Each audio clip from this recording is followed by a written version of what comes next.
A single gunshot echoes through the air, starting a desperate mission. The man who pulled the trigger is Nie Yan. His eyes are cold and steady as he aims at his target. The bullet hits. A heavy man in an expensive suit, Chairman Cao, stumbles back. Blood spreads across his chest. He falls. Panic breaks out. Bodyguards rush to their boss, shouting his name. Others quickly turn and fire at Nie Yan. His mission is complete, but he knows he will not survive. Bullets tear through his body. As he lies on the ground, bleeding, Nie Yan looks at Chairman Cao with quiet satisfaction. He tells him that in death, everyone is equal. No matter how rich or powerful a man is, he can still die from a single bullet. Cao Xu's great wealth could not save him. With his last breath, Nie Yan says his revenge for his parents is finally complete. But as his life fades away, he cannot stop wondering why fate was so cruel. Why did it take everything he loved? He reaches toward the fading light, refusing to accept this end.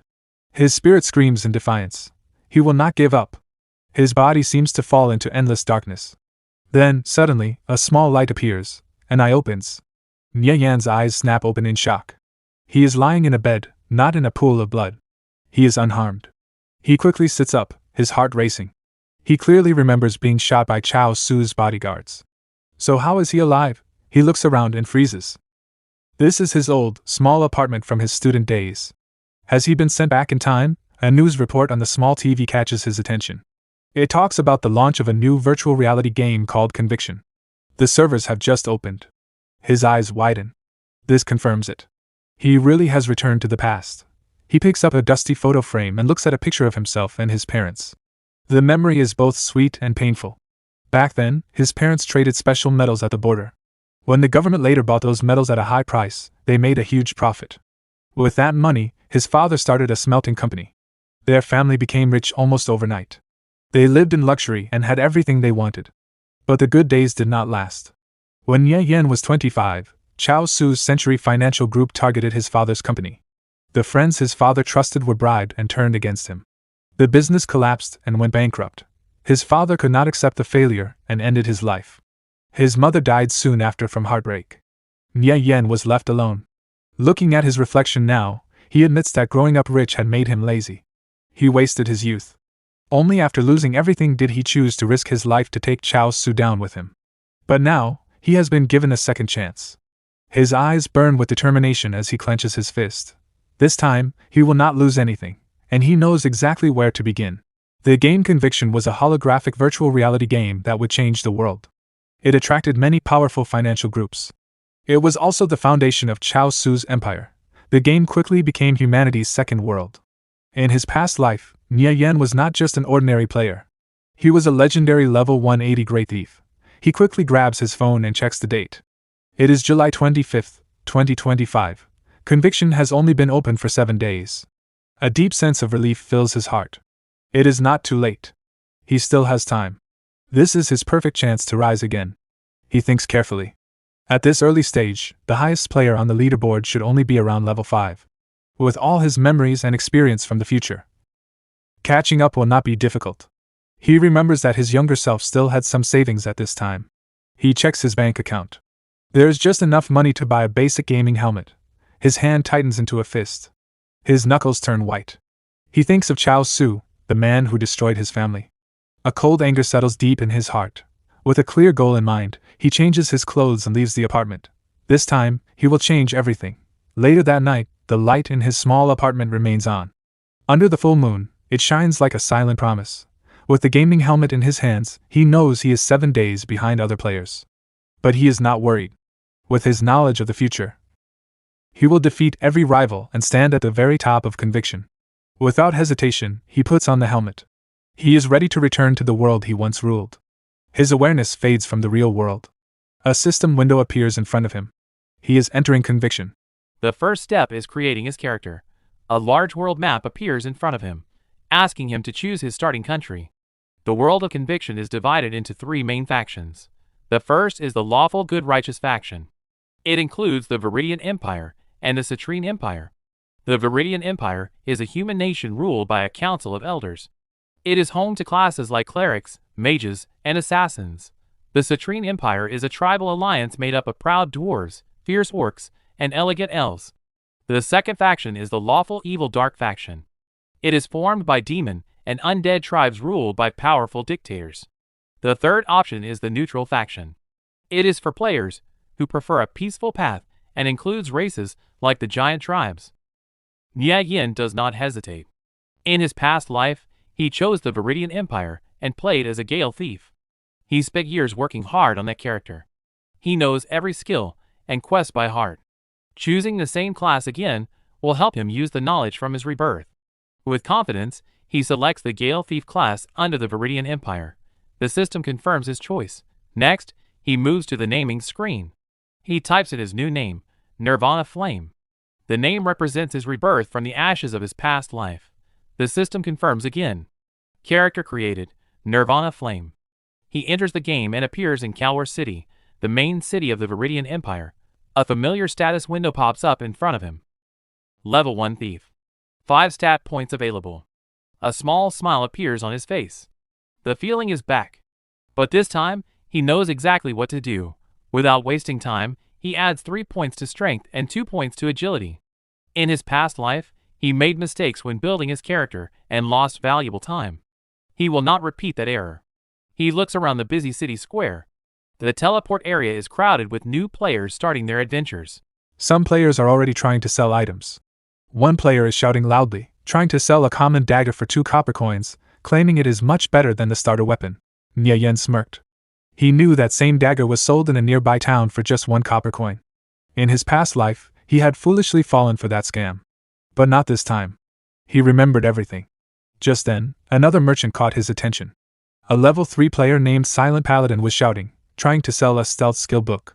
He called out to all the rookie thieves to come and look. The new players complained about the price. 6 copper coins were a lot for them since most were still broke. But for Nie Yan, this was a golden chance. He walked up to Silent Paladin and asked the price. The paladin smiled and said it was 6 copper coins, just as listed. Nie Yan started thinking fast. Stealth was very important in the early game. With it, he could open a hidden chest in the Wildcat Zone, a level 5 area near Tracktown. Since most players were still low level, the chest should still be unopened. With a calm smile, Nie Yan made a bold offer. He told Silent Paladin to give him the book for free. In return, he would share a secret farming spot that could drop more than a dozen stealth books each day.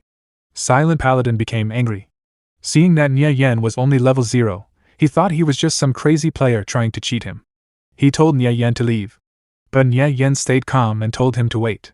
Then he revealed that he knew exactly where Silent Paladin had been farming the books, by killing fallen shamans in Linktown. The paladin froze in shock. Nie Yan continued and even said the exact coordinates of the farming spot. "Am I right?" he asked. Silent Paladin broke into a cold sweat. How could this stranger know his secret location? If the new spot was even better, he could earn many more books each day. After thinking quickly, the paladin made a decision. He pushed the stealth book into Nie Yan's hands. It was only 1 book. If the new location really worked, it would be worth it. A system window appeared, showing that he was trading with Nirvana Flame. The deal was done. Nie Yan kept his promise and told him the new coordinates near another fallen shaman camp. Silent Paladin was thrilled and prepared to leave right away. Before he left, Nie Yan made one more request. The fallen shamans could also drop a skill book called Owl's Insight. If the paladin got an extra one, could he mail it to him? Silent Paladin quickly agreed. If the new farming spot worked, he would send the skill book immediately. Then he used his hearthstone. In a flash of blue light, he disappeared. Now holding the stealth skill book, Nie Yan had completed his first goal. A faint light surrounded Nie Yan as he prepared for his next move, opening the hidden chest. He quickly moved through the city and arrived at Tracktown, the closest town to his target. Without wasting any time, he used the skill book. A system window appeared confirming that he had learned stealth, a skill that allowed him to become invisible. He took 1 step and activated the skill. Dark shadows wrapped around his body, and he disappeared from sight.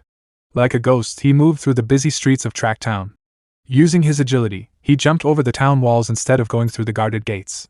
He landed softly in the forest outside and immediately ran toward the high-level hunting ground where the treasure was hidden. Still hidden by stealth, he reached the Wildcat Zone. The forest was full of danger. Wildcats between level 2 and level 4 roamed everywhere, ready to attack any player they saw. From the cover of the trees, Nie Yan spotted what he was looking for. A silver chest rested on a high tree branch. Below it, several deadly level 5 wildcats patrolled the area. In conviction, chests were ranked by rarity. The ranks went from common, silver, gold, dark gold, and finally legendary. The higher the rank, the better the rewards. Nie Yan stared at the silver chest. That was his goal. The loot inside was fixed, and once opened, the chest would disappear forever. He felt relieved knowing he was the first to find it. For a level 0 player, entering a level 5 area was normally suicide. But there was one good thing: at his level, dying would not cause any loss of experience. With nothing to lose, he activated stealth again and moved forward. He slipped through the bushes like a shadow, carefully avoiding the wild cats. Then he jumped up into the branches of a large tree, keeping his eyes on the chest. He had to be fast. Stealth only lasted 2 minutes, and opening a chest took time. Suddenly, one of the wild cats below stopped. Its red eyes glowed as if it sensed something was wrong. It suddenly jumped and swiped at the air where Nie Yan had just been. He knew he could not get too close, or his stealth would break. He quickly moved from branch to branch, staying above the confused and angry cats. Finally, he landed silently on a thick branch right beside the chest. Without hesitation, he reached out. An opening progress bar appeared. His heart beat faster, but he forced himself to stay calm. His invisibility could end at any moment. Below him, the wild cats grew more restless. Then, with a soft click, the chest opened. The system showed that it had taken 27 long seconds. Nie Yan's eyes shone with excitement. He pulled out a skill book from inside. "Got it," he whispered. The reward for his risk was a skill called Vital Strike. It allowed him to deal 150% extra damage when hitting an enemy's weak point. For a thief, this skill was extremely powerful. His journey to the top had truly begun. Nie Yan smirked. At level 0, he had already obtained a top-tier skill meant for advanced thieves. With Vital Strike, his early game progress would be much faster. Everything was going exactly as planned. As the skill book disappeared, a system message appeared. It confirmed that Nie Yan had successfully learned Vital Strike. His plan was now moving forward. Just as his stealth effect ended, 2 large red-eyed creatures below noticed him. But this was exactly what he wanted. Without hesitation, Nie Yan jumped down into a group of giant rats. While falling, he even thanked the confused monsters for guarding the chest. It was a clear insult. In Conviction, dying usually meant losing experience and possibly dropping items. But Nie Yan was level 0 and had nothing valuable. For him, death was not a punishment, it was useful. System messages appeared one after another. He had died. He dropped his useless starter gloves. Then he was teleported to the nearest town. His plan had worked perfectly. In a flash of light, Nie Yan respawned in the middle of a busy town. He smiled. He had just used death as a free instant teleport. Now it was time for the second phase of his leveling plan. He stood in the main square, surrounded by many new players who had no idea about the advantage he had. Looking around the starting village, Nie Yan knew he needed quick money. Thanks to his memories from his past life, he knew about a hidden quest. First, he went to Hunter Claws and accepted a simple mission to collect 20 giant rat skulls. Then he visited Farmer End and accepted another quest to kill 50 silver-gray giant rats. Just as he expected, after taking those 2 quests, Apothecary Droll approached him. Because Nie Yan had met the hidden requirements, a secret third quest was unlocked. Only he knew about this special trick. With a confident smile, he accepted the hidden quest to collect 21 giant rat tails. All 3 quests matched perfectly. Out in the fields, a silver-gray giant rat moved quietly through the tall grass. It was exactly the monster he needed. Nie Yan rushed forward and used Vital Strike. The skill did not even require a dagger. It dealt 21 points of damage, far more than a normal level 0 player could do. The rat died instantly. A skull and a tail dropped as loot. He was already making fast progress. To his surprise, his first kill also dropped a rare item. It shone brightly in the grass, a pair of tough leather leggings. They were common gear, but still valuable for a new player. Nie Yan immediately understood their worth. Selling them at the auction house would give him the extra copper he needed for the next part of his plan. But he did not stop. Soon, he was fighting an entire group of giant rats. He moved quickly, using Vital Strike again and again, killing the monsters one after another. It was clear he would finish farming very soon. For the next hour, he continued without rest. An hour later, Nie Yan returned to the village with a full inventory. He turned in the quest items to Hunter Claws, Farmer End, and Apothecary Droll. As a reward, he received 34 copper coins and several health potions. Without wasting time, he listed the leather leggings on the auction house. Then he headed straight to the weapon shop. Inside, the shopkeeper warmly greeted him and proudly claimed his weapons were the best in town. But Nie Yan was not there to look around. He clearly stated what he wanted: a level 0 crossbow with good minimum attack and fire rate, all for under 40 copper coins. The next step of his master plan had begun. The shopkeeper smiled and showed him his best item, a rapid-fire hand crossbow. It had a triple shot effect, which made it perfect for Nie Yan. The price was exactly 35 copper coins. Nie Yan bought it immediately. He also purchased 9 bundles of rough iron bolts, each bundle containing 1,000 bolts. In total, he now had 9,000 bolts. The total cost was 44 copper coins, almost all the money he had. With his new weapon and a huge supply of ammunition, he left the shop. The owner wished him safe travels. Now fully prepared, Nie Yan headed toward his real target, the Bison Zone. He knew the game had a strict level suppression system. The monsters in the Bison Zone were level 8. For low-level players, they were unbelievably strong. Even top players would not dare fight them at this stage. But Nie Yan was not worried. With his future knowledge, he believed he could defeat the huge level gap, even at level 0. He arrived at the Wild Bison Zone. It was a wide open plain filled with powerful monsters and dangerous rocky cliffs. Carefully, Nie Yan moved through a narrow ravine toward a very specific place he remembered from his past life. He climbed up to a high ledge and quietly repeated the coordinates in his mind. This was the exact spot. From his high position, he looked down at the field below and quickly found his target, the boss of the area, the Bison Chieftain. It was a level 8 chieftain-ranked monster, far too strong for any beginner to fight. But Nie Yan remained calm. From this ledge he had the perfect distance and angle. The boss was just within range of his crossbow. He aimed and fired. Bolts flew toward the unaware boss. Because of the large level difference, many shots missed. Even the ones that hit only caused 1 point of damage. But that did not matter. He had 9,000 bolts. His plan was to slowly defeat the boss from this safe spot. He kept firing again and again. Small damage numbers appeared one by one, slowly lowering the chieftain's health. The bison became angry. It could not see who was attacking it. Its health bar barely moved, but it had no way to fight back. Finally, the bison chieftain roared loudly and charged toward the cliff, trying to reach its attacker. But it only crashed into the rock wall. Nie Yan watched calmly and told the beast to give up. This was a known glitch spot, a place where monsters could not reach players because of the terrain. The bison was completely helpless. From his safe spot on the cliff, Nie Yan kept shooting without stopping. Most of his bolts missed, but that didn't matter. He only needed a few to hit. Slowly, little by little, the bison's huge health bar went down. The air was filled with the sharp sounds of bolts flying. His ammo count dropped from over 8,000 to 6, then 5,000. It was slow and tiring. 3 long hours passed before the bison chieftain's health finally fell into the red. The monster let out a loud, painful roar, knowing it was about to die. Nie Yan was sweating and completely exhausted from repeating the same action again and again. He had already used nearly 4,000 bolts, and he couldn't believe the beast was still standing. Taking a deep breath, he fired one last shot. The bolt flew straight and hit the angry chieftain right between the eyes. Its health bar reached 0. The giant boss, which had seemed impossible to defeat, was killed by a single level 0 player. The huge creature swayed weakly. Then, with a heavy crash, the bison chieftain fell to the ground, shaking the earth. A system window popped up in front of Nie Yan. He had killed the bison chieftain and received a massive 1,800% experience bonus because of the level difference. In a flash, he rose to level 2. His long and patient fight had paid off. He quickly climbed down from the cliff to check the loot. When he saw it, he froze in shock.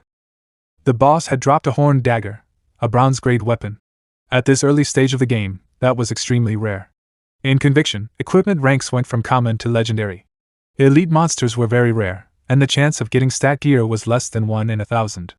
A bronze weapon had 20% more attack power than common gear and also came with an extra bonus stat. This level 5 dagger was worth a lot of money, at least 3 silver coins. But first, he needed to identify its hidden stats. At that moment, 2 notifications appeared. His leather leggings had sold for 8 copper coins. At the same time, he received a call from a player named Flying Stone, a paladin he slightly remembered. Flying Stone appeared on the call, full of excitement. He happily explained that the farming location Nie Yan had given him was amazing. It increased his leveling speed by 50%. He even said he felt bad, like he had cheated Nie Yan by only trading 1 skill book for such a great spot. Nie Yan calmly told him not to worry. He simply asked Flying Stone to give him a copy of the Owl's Insight skill book if it ever dropped. Flying Stone quickly agreed. Then, curious, he asked how a level 0 player like Nie Yan had known about that farming location. Nie Yan told a simple lie. He said he had played on a high-level account before, but he decided to start over as a thief. Flying Stone was immediately impressed. He thought Nie Yan must have been a top-ranked player before. Changing the topic, Flying Stone asked if Nie Yan's old account had ever cleared the fallen shaman camp. He explained that his own team had tried many times but failed each time. They had died again and again, losing gear and experience. Seeing a chance to earn money, Nie Yan calmly said he could provide a full guide to clear the camp. The price was 2 silver coins. Not negotiable. Flying Stone was shocked that Nie Yan even had such a guide. Still, he was very happy. He trusted Nie Yan completely and promised to convince his team captain to pay the money as soon as possible. After ending the call, Nie Yan turned his attention back to his reward. It was time to identify his new dagger. He returned to Track Town and went straight to the appraiser to reveal the weapon's hidden stats. Inside the shop, a beautiful elf appraiser with sharp eyes welcomed him. Nie Yan placed the unidentified dagger in front of her and asked her to examine it. The elf smiled slightly and told him the price for identification, 10 copper coins. Nie Yan was surprised by the high cost, but he understood what it meant. In Conviction, the identification fee was based on the item's value. If the fee was 10 copper, then the dagger must be worth at least 12 silver coins in the market. It was worth it. Without hesitation, he paid the coins. The appraiser began her work. A strong energy flowed from her hands, and the dagger was surrounded by bright golden light. The results were amazing. The horn dagger was a bronze-grade weapon with a level 0 requirement. It gave 18 attack and 5 strength. Nie Yan was thrilled. The bonus stat had rolled as 5 strength, which increased his damage even more. Its base stats were almost 10 times better than a normal dagger. With this weapon, he felt almost unbeatable in the early game. He calmly reviewed his abilities. He now had a strong weapon, the vital strike skill, and stealth. It was the perfect setup for an assassin. However, he was still missing one thing, a way to heal during long fights. For thieves, there were 2 ways to recover health: potions or bandages. Potions worked quickly but cost a lot of money. Bandaging was slower but much cheaper. As a reborn player who understood the value of every coin, the choice was clear. He would use bandages. Before leaving town, he stopped at the apothecary. He had a special plan in mind, and for that, he needed 2 minor underwater breathing potions. Inside the shop, the alchemist handed him the potions. But first, there was something else he needed to do. Nie Yan decided it was time to learn the bandage mastery skill he had been planning to get. After finishing his preparations, he headed toward his next destination, Lake Rando, a remote and dangerous place. The road to the lake was full of monsters. Nie Yan moved like a shadow, killing them quickly with fast and clean strikes. He stayed alert the entire time. Out in the wild, players could steal your kills or start fights at any moment. After some time, he reached the fisherman village at Lake Rando. The main path went straight through the crowded village. Nie Yan knew that attacking this place directly would require a raid team of at least 1,000 players. For someone alone like him, stealth was the only choice. Just as he was about to sneak in, a zone announcement suddenly appeared. The guild Victorious Return was clearing the area. All non-guild players were ordered to leave within 3 minutes. Nie Yan's eyes narrowed when he saw the name. Victorious Return. The name brought back painful memories. Just like in his past life, they were arrogant bullies. They claimed entire areas as their own and attacked anyone who refused to leave. He clearly remembered how they had hunted him for months. A cold fire burned in his eyes. This wasn't just a problem. It was a chance for revenge. He decided right then that he would slowly settle the score with them. Instead of leaving, Nie Yan activated his stealth skill. His body blended into the shadows as he quietly slipped forward. He planned to walk straight through their territory without being noticed. He moved silently through the village, passing the dangerous fisherman guards like a ghost. Suddenly, his stealth broke. A fireball exploded in front of him, revealing his position. The blast hit him directly and knocked him backward. A system message appeared. A player named Purple Blaze had attacked him. Self-defense mode was now active. An elementalist from Victorious Return stepped forward with a proud smile.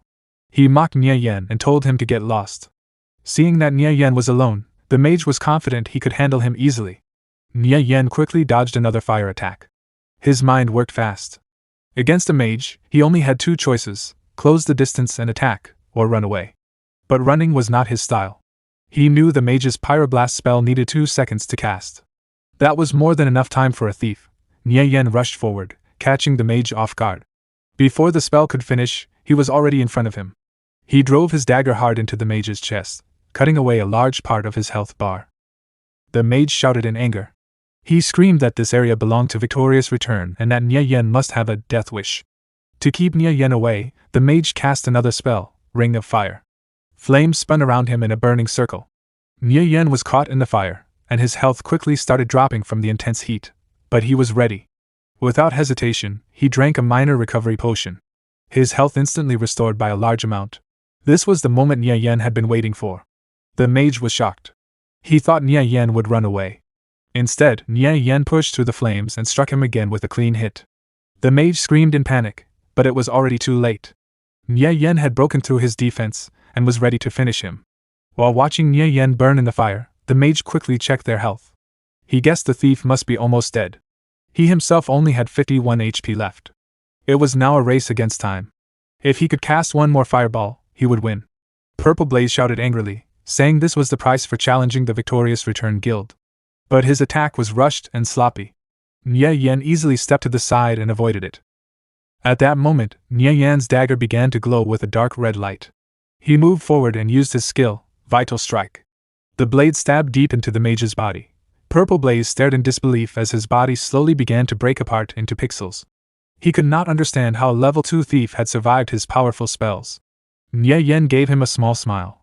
As the mage's body disappeared, he finally realized the truth. Nie Yan had used an instant recovery potion. But it didn't make sense. A solo level 2 player should not have enough money to buy such a rare item. Nie Yan calmly told him he could think about that while waiting to respawn. The fight was over. Victory belonged to Nie Yan. He quickly picked up the level 2 bronze staff the mage had dropped. There was no time to celebrate. He knew the rest of the guild would arrive soon. Just as he expected, nearby guild members saw Purple Blaze fall. They shouted loudly and ordered everyone to catch the killer. Without hesitation, Nie Yan ran toward the lake shore. The guild's warriors chased after him. One of them mocked him, saying escape was impossible. A fighter with a huge greatsword swung it down with great force, shouting that Nie Yan would never get away. But the flame slash attack was too slow. Nie Yan dodged it easily. The warrior was stunned. He could not believe the thief was fast enough to avoid such a strong attack. When Nie Yan reached the edge of the cliff, he quickly took out the underwater breathing potion he had bought earlier. The guild members behind him realized what he planned to do and shouted for someone to stop him. The warriors used their skills and rushed forward in a desperate attempt to block him before he reached the water. But in their panic, they lost coordination. Some of the charging warriors crashed into their own shield-bearer who was trying to cut off Nie Yan's path. Nie Yan glanced back with a faint smile as he watched them stumble over each other. Their attacks hit nothing but air and stone as he jumped gracefully off the cliff. With a loud splash, he disappeared into the waters of Lake Rando. The members of Victorious Return could only stand there and stare at the surface. They cursed angrily. Without underwater breathing potions, they could not follow him. Soon, a woman who seemed to be the guild leader arrived and demanded to know what happened. One warrior reported that the target had escaped into the lake. The leader calmly gave her next order. Find out when Purple Blaze respawns and get the thief's player ID from him immediately. At the respawn point, Purple Blaze shared the name. The mysterious thief finally had an identity. Nirvana Flame. As the guild leader above swore revenge, Nie Yan moved deeper into the quiet water below. He had made a powerful enemy, but everything was going exactly as he planned. Safe underwater, he let out a slow breath. He had escaped the guild. Now it was time for his real goal. He remembered a hidden treasure chest somewhere in these waters. Thanks to his past memories, it did not take long to find it. Hidden among thick seaweed was the chest he was looking for. Inside, he found exactly what he needed. The fisherman's water-repelling pearl, a special item that allowed him to breathe underwater for 30 minutes. It was not very rare, but for his current plan, it was extremely important. Just as he put it away, a sharp trident flew past his face. He had been discovered. Without realizing it, he had entered a fisherman's den. The creatures surrounded Nie Yan from every direction. Fighting them underwater, in their own territory, would be suicide. He looked up at the surface, and an idea came to him. The noise he caused underwater had already alerted the fisherman tribe on the shore. At the same time, the Victorious Return Guild was still attacking the fisherman village, not knowing that more enemies were coming. Nie Yan swam upward on purpose, leading the angry underwater fishermen straight toward the guild members above. From the safety of the water, he watched with a small grin as the two groups crashed into each other. The guild and the fishermen began fighting fiercely. He silently thanked Victorious Return for clearing the path for him. While chaos spread across the shore, he swam toward his real destination, the island in the center of the lake. Soon, he reached the island and came up for air. He took a deep breath. His plan had worked perfectly, but just then, a scream for help echoed across the island. He turned toward the sound and froze. Pink hair. That voice. It was Yao Yao, the holy mage from his old party. He could not believe they had met again so soon. Memories from his past life rushed into his mind, the battles they fought together, and the quiet talks by the campfire. They had shared many experiences. Seeing her here felt like fate. Back in the present, he saw Yao Yao struggling in the water. 3 water spiders were attacking her. Without thinking, he jumped back into the water to help. He reached her quickly and used Vital Strike on one of the spiders. Surprised by the sudden help, Yao Yao quickly regained focus and cast Holy Judgment on another spider. His dagger and her holy magic hit at the same time. It felt natural, like they had fought side by side for years. Together, they quickly defeated the monsters. When the last spider disappeared, Yao Yao stepped onto the shore and thanked him sincerely. He told her it was nothing and introduced himself with his in-game name, Nirvana Flame. She softly repeated the name. Nirvana Flame. Something about it felt familiar. The name reminded her of someone she knew in real life, Nie Yan. She wondered if he was the same person. She then introduced herself properly as Yao Yao.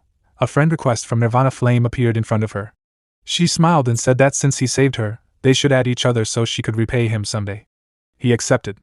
A notification confirmed they were now friends. Nie Yan smiled and asked what she was doing on this remote island. Yao Yao explained she was farming water spiders for their water sacs. Coincidentally, Nie Yan was hunting the same monsters for a different item, fine silk. Since they were after drops from the same monsters, he suggested they form a party. She agreed immediately. To his surprise, she opened a trade window and offered him the fine silk she had already collected as a thank you gift. The trade was completed, and Nie Yan received 12 spools of fine silk. At the current market price, that was worth about 36 copper coins, a large amount for a new player. She insisted, saying 36 copper was nothing compared to saving her life, especially since she did not need the silk. Hearing that, he accepted her gift. But before they could talk more, the water suddenly exploded. A huge figure rose from beneath the surface. It was the Water Spider Lord, a chieftain-level boss. Yao Yao panicked. A chieftain was far too strong for 2 low-level players. But there was no time to escape. A notification confirmed their party was official. The battle had begun. Nie Yan moved first. He rushed forward and landed a strong vital strike on the boss. Yao Yao supported him immediately, casting Holy Judgment again. Her holy magic hit the giant spider hard, causing heavy damage and making it stagger. The spider fought back with a sharp swipe. But Nie Yan shouted a warning just in time, allowing Yao Yao to dodge. Nie Yan quickly switched to his crossbow. He told her he would draw the boss's attention, while she focused on dealing damage. He fired several bolts at the spider's eyes. The attack angered the boss and successfully pulled its attention toward him. With the boss focused on Nie Yan, Yao Yao used her strongest spells one after another.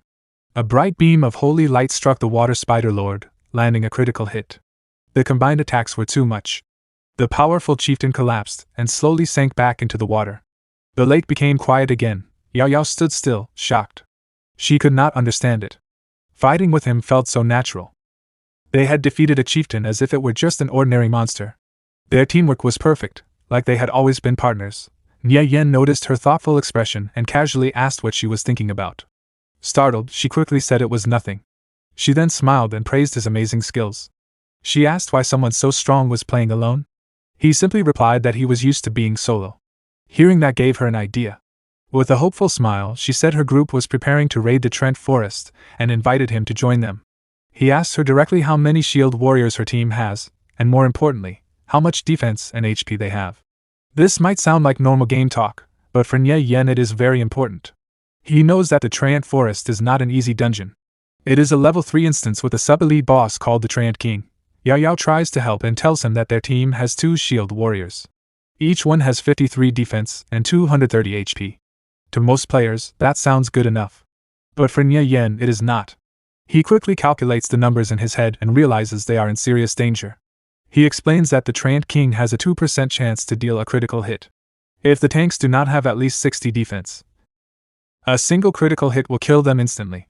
It is not just a possibility, it is almost certain. Even the priest healing will not help if the tank dies in one hit. Yao Yao is shocked when she hears this. Nobody should know this information yet because the game has just launched. She asks him how he knows all of this. Of course, Nie Yan cannot say that he came from the future, so he simply stays quiet and lets his knowledge speak for itself. Now Yao Yao becomes worried. Getting bronze defense gear to reach 60 defense is extremely difficult at this early stage of the game. For a normal team, it is almost impossible. But Nie Yan already has a plan. With confidence, he tells her there might be another way. He asks her to let him lead the team. It is a bold request. However, after seeing how capable he is, Yao Yao actually considers it. She says she will try to convince the group, even though she knows it will be hard to let a random thief lead their raid. At that moment, they finish checking the loot from the monster they just defeated. The rewards are very good. A beam of light appears, showing a new piece of equipment. Yao Yao uses the appraisal skill to check the item. Nie Yan is surprised when he sees this. The appraisal skill is a rare utility skill, especially this early in the game. The item is fine silk gauntlets, bronze quality. Level requirement, 0 attributes, defense 2 magic 3. It is perfect beginner gear for a mage. Nie Yan decides to build goodwill, so he immediately gives the item to Yao Yao. He tells her it suits her perfectly, and that she should keep it. He does not hesitate at all. However, he does not leave empty-handed. He also found a skill book called Assassinate. For a thief, this is a very important skill because it deals high damage and works as a finishing move. Yao Yao is clearly impressed by both his skill and his generosity. But suddenly a system message appears.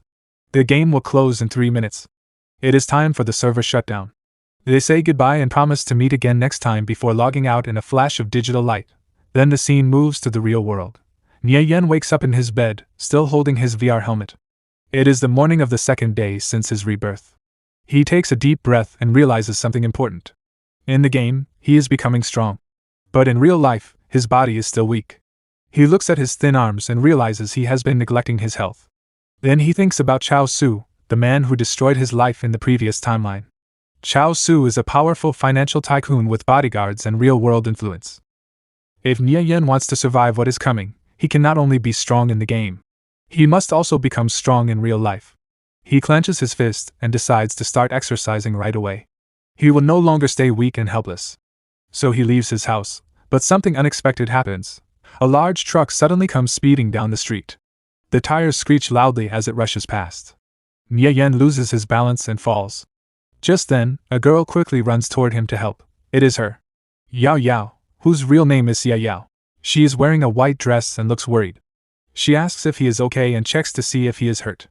She scolds him gently for being careless, and says she has a first aid kit in her car. While she goes to get it, Nie Yan watches her quietly. As he looks at her, memories from his past life return. She was not only his teammate, she was also someone he deeply regretted losing. Because in the past, he had been too weak and too afraid to express his feelings. And because of her connection to him, Xia Yao eventually became a target of Cao Xu's powerful financial group. The pressure and harassment pushed Xia Yao into severe mental illness. She suffered greatly because of that man. Nie Yan looks at her, and his determination grows stronger. This time, he has the power to change things. In his heart, he silently promises that he will never let her suffer like that again. While she cleans the small wounds on his body, she scolds him for being careless. Then their eyes meet, and Nie Yan smiles at her. His smile makes Xia Yao blush. She quickly looks away and wonders if he is even listening to her. But Nie Yan calmly says that he can always rely on her to take care of him. He also tells her that she looks cute when she acts like this. Still blushing, she turns around to leave. Quietly, she mutters that she would never want to take care of someone like him and says goodbye. After getting into her car, she looks back at him. She begins to think about the player Nirvana Flame and wonders if Nie Yan could really be that person. But Nie Yan seems a little different now. He looks more confident, just like Nirvana Flame. Nie Yan watches her car leave. He feels happy to see her again and thinks that she is still as kind and charming as he remembers. But suddenly, his expression becomes serious. His mood changes quickly from relaxed to determined. He thinks about Cao Xu and knows that this man will eventually try to ruin his life again. Because of that, Nie Yan realizes he must grow stronger in the game conviction as quickly as possible. The game is his only chance to change his fate. At that moment, his phone suddenly rings. It is Tang Yao. When Nie Yan answers, Tang Yao immediately starts shouting. He demands to know where Nie Yan has been for the past 2 days, and why he has not contacted him. Then he orders him to come meet him right away. Nie Yan is surprised for a moment, but then he smiles and says he is happy to hear his voice again. Memories begin to return to him. Tang Yao was his best friend in his past life. When Nie Yan's life fell apart, Tang Yao secretly helped him many times. He even risked being discovered by Cao Xu's people. Because of Tang Yao, Nie Yan's difficult days became a little easier. However, Tang Yao also had a weakness: he loved chasing women. In Nie Yan's previous life, Tang Yao got into a fight at a bar because of jealousy. During the fight, he angered a very powerful person. In the end, He was beaten badly and left dying in a dark alley.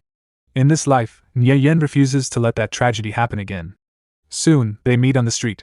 Tang Yao happily puts Nie Yan in a playful headlock. The two friends start talking about the game. Nie Yan casually says that he is currently a level 2 wind thief. Tang Yao is surprised. Reaching level 2 this early in the game is already difficult. Then Tang Yao proudly says that he is a level 3 arcane mage. After that, they go to a place called the PK Bar. It is a special place where players connect to machines and fight using their in-game characters in battle simulations. It is partly a high-end gaming cafe and partly a competitive arena. Tang Yao likes coming here to gamble on matches, even though he often loses money. Right then, trouble appears. A man named Wei Kai walks in with several friends.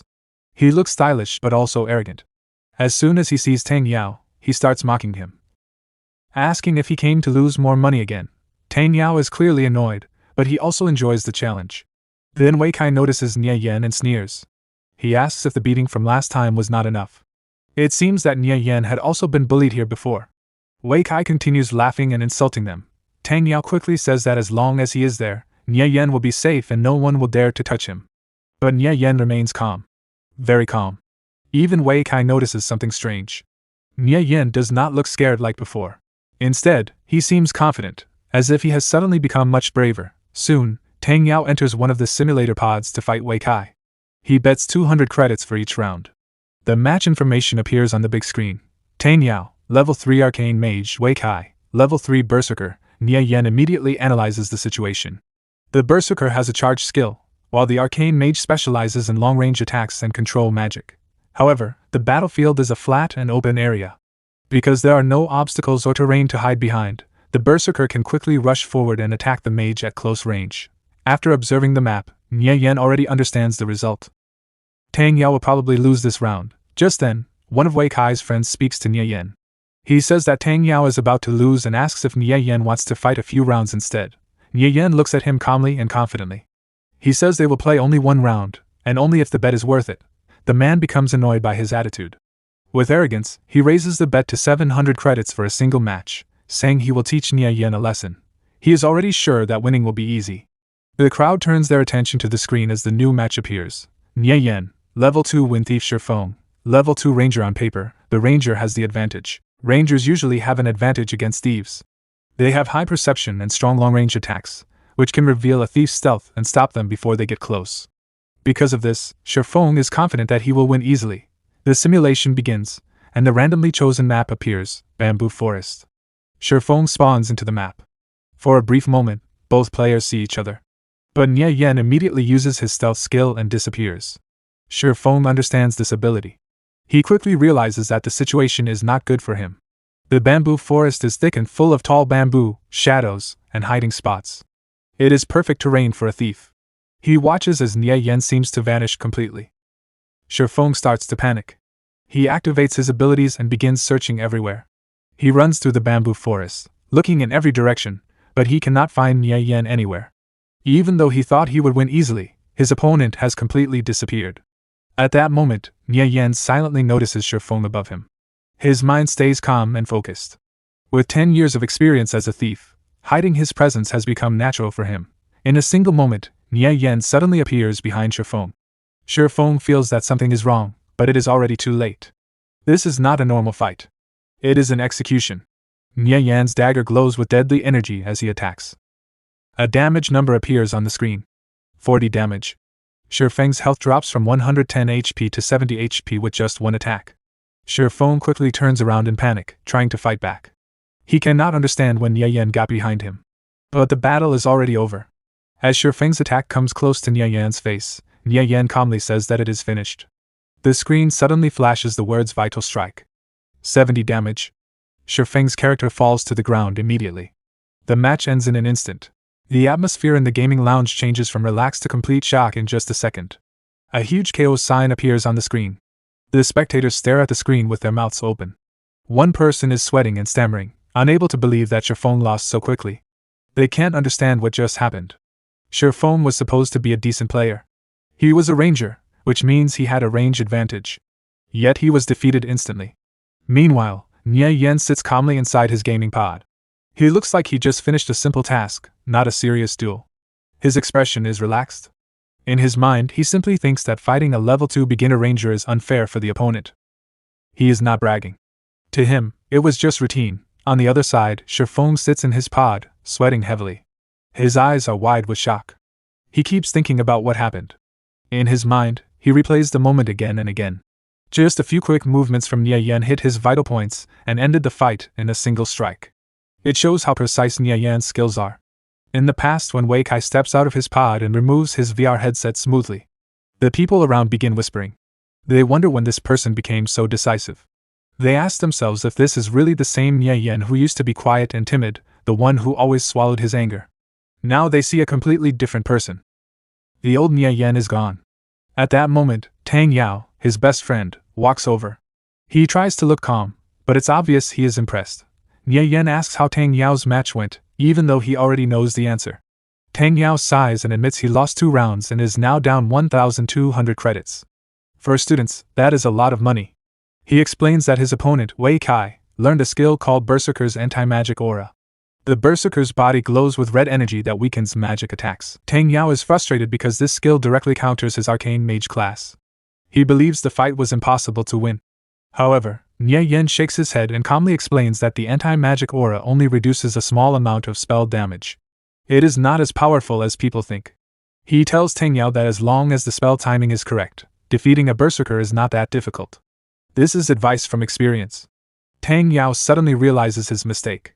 He admits that he didn't time his spells properly.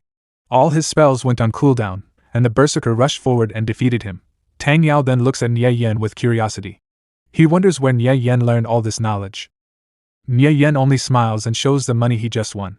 Tang Yao stares in amazement and asks if he really won all that. Suddenly, the mood in the room changes again. The bullies return, and they look angry. Fun, one of them, angrily shouts at Nie Yan for acting arrogant. His pride is hurt because he lost money. He threatens to teach Nie Yan a lesson for taking their cash. Then things get serious. Fun throws a punch at Nie Yan in the real world, but Nie Yan does not panic. He calmly catches Fun's fist, redirects the force, and throws him hard onto the floor. Fun screams as he crashes down. It is completely humiliating. Nie Yan stands calmly and looks at the group. Inside his mind, he remembers that in his previous life, he trained his body to survive difficult situations and deal with powerful enemies like Cao Xu. Behind him, Tang Yao watches in shock. He wonders when his friend became so strong. The other bullies start to feel scared. One of them whispers that they should stop messing with Nie Yan. They realize he is not someone easy to deal with. Their leader feels humiliated. Since he cannot win a physical fight, he tries to regain his pride through a challenge. He angrily says that Nie Yan dared to beat his subordinate. Nie Yan crosses his arms and leans back casually. He says they were just playing around and that the opponent was a little weak. Calling the opponent weak right in front of the boss is extremely disrespectful. The boss steps forward and challenges Nie Yan to a game duel, believing he can win there. Nie Yan smirks and agrees, but says he will only play if the stakes are high enough. He knows their pride is important. The best way to hurt them is through their money. Tang Yao starts to panic. The challenger announces a bet of 1,000 per round, and he has 3,000 total. Tang Yao quickly points out that the fight is unfair. The opponent is a level 3 berserker, while Nie Yan is only a level 2 shadow dancer thief. Berserkers usually defeat thieves in direct combat. But Nie Yan raises 3 fingers confidently. 3,000 per round, he says. He just tripled the bet. The challenger is surprised for a moment, but then he laughs and agrees. He believes this will be easy money. Tang Yao grabs Nie Yan's shoulder and asks if he has gone crazy. He reminds him that he doesn't even have that much money. Nie Yan calmly replies that he doesn't. That's why he wants to borrow money from Tang Yao. Tang Yao almost panics, but after a moment he sighs and agrees. He decides to trust his friend and risk everything. True friendship. The system announces that they are entering the game. The screen changes as they enter the virtual world. The versus screen appears. Nie Yan versus the Berserker. Their avatars appear. The Berserker looks huge, wearing heavy armor and holding a massive sword. Nie Yan looks smaller but fast and dangerous. Then the map loads. It is a wide grassland, with endless green fields. Tang Yao's face drops immediately. He explains that this map is terrible for thieves. There are no trees, rocks, or shadows to hide in. A thief without cover is very vulnerable. The opponent laughs and offers to change the map if Nie Yan thinks it is unfair. He is clearly mocking him. But Nie Yan simply says there is no need. They will fight on this map. The battle begins. Nie Yan activates stealth, and his body slowly becomes invisible. The berserker scans the field carefully. He believes the moving grass will reveal Nie Yan's position. Suddenly he notices grass moving strangely. He waits for the wind. When a strong wind blows across the field and the grass waves wildly, he swings his giant sword through the area where he believes Nie Yan is hiding. But he misses. Sweat appears on his forehead. Then he realizes something shocking. Nie Yan is using the wind to hide his movements. When the wind blows and the grass moves, Nie Yan moves. When the wind stops, Nie Yan stops. He is perfectly matching his movement with nature. It is brilliant. The berserker becomes nervous and waits for the next gust of wind. When the wind blows again, he prepares his attack. But nothing appears in front of him. His eyes widen in shock. Suddenly, a red slash appears behind him. Nie Yan has already moved behind him. A dagger strikes his back. Damage, -35. The berserker panics, and uses whirlwind slash, spinning wildly with his sword to push Nie Yan away. But Nie Yan has already stepped back. He watches carefully. Nie Yan knows that after using whirlwind slash with a great sword, the berserker has about 1 second of recovery time. That moment is the key. The spin stops. The berserker cannot move. He is completely open. Nie Yan instantly lunges forward. His dagger strikes. Vital strike activated. The screen flashes. From the sidelines, Tang Yao and the others watch in shock. That's impossible! Someone shouts. The timing was perfect. Critical hit, 96 damage. The berserker's health drops rapidly. He now has only 34 HP left out of 165. He is one hit away from defeat. Desperate and furious, he raises his sword and uses his final attack, Flame Slash. His blade bursts into flames as he swings it down with all his strength. The giant burning sword falls toward Nie Yan like a meteor. Nie Yan stands there calmly, the fire reflecting in his eyes. Tang Yao panicked and shouted, "Nie Yan! Dodge quickly!" At that moment, Nie Yan was facing Wei Kai's attack. Wei Kai planned to use Flame Slash to force him back. But Nie Yan stayed calm. As a thief, close combat is my advantage, Nie Yan thought. My HP is still high. Even if I take this hit, I can keep my distance advantage. Nie Yan raised his sword and blocked the attack. Even so, the strike landed a critical hit, and -56 HP appeared above his head. Wei Kai angrily shouted, "You brat! How dare you tank my skill? How arrogant!" Right after that, Wei Kai swung his blade again and used one strike slash.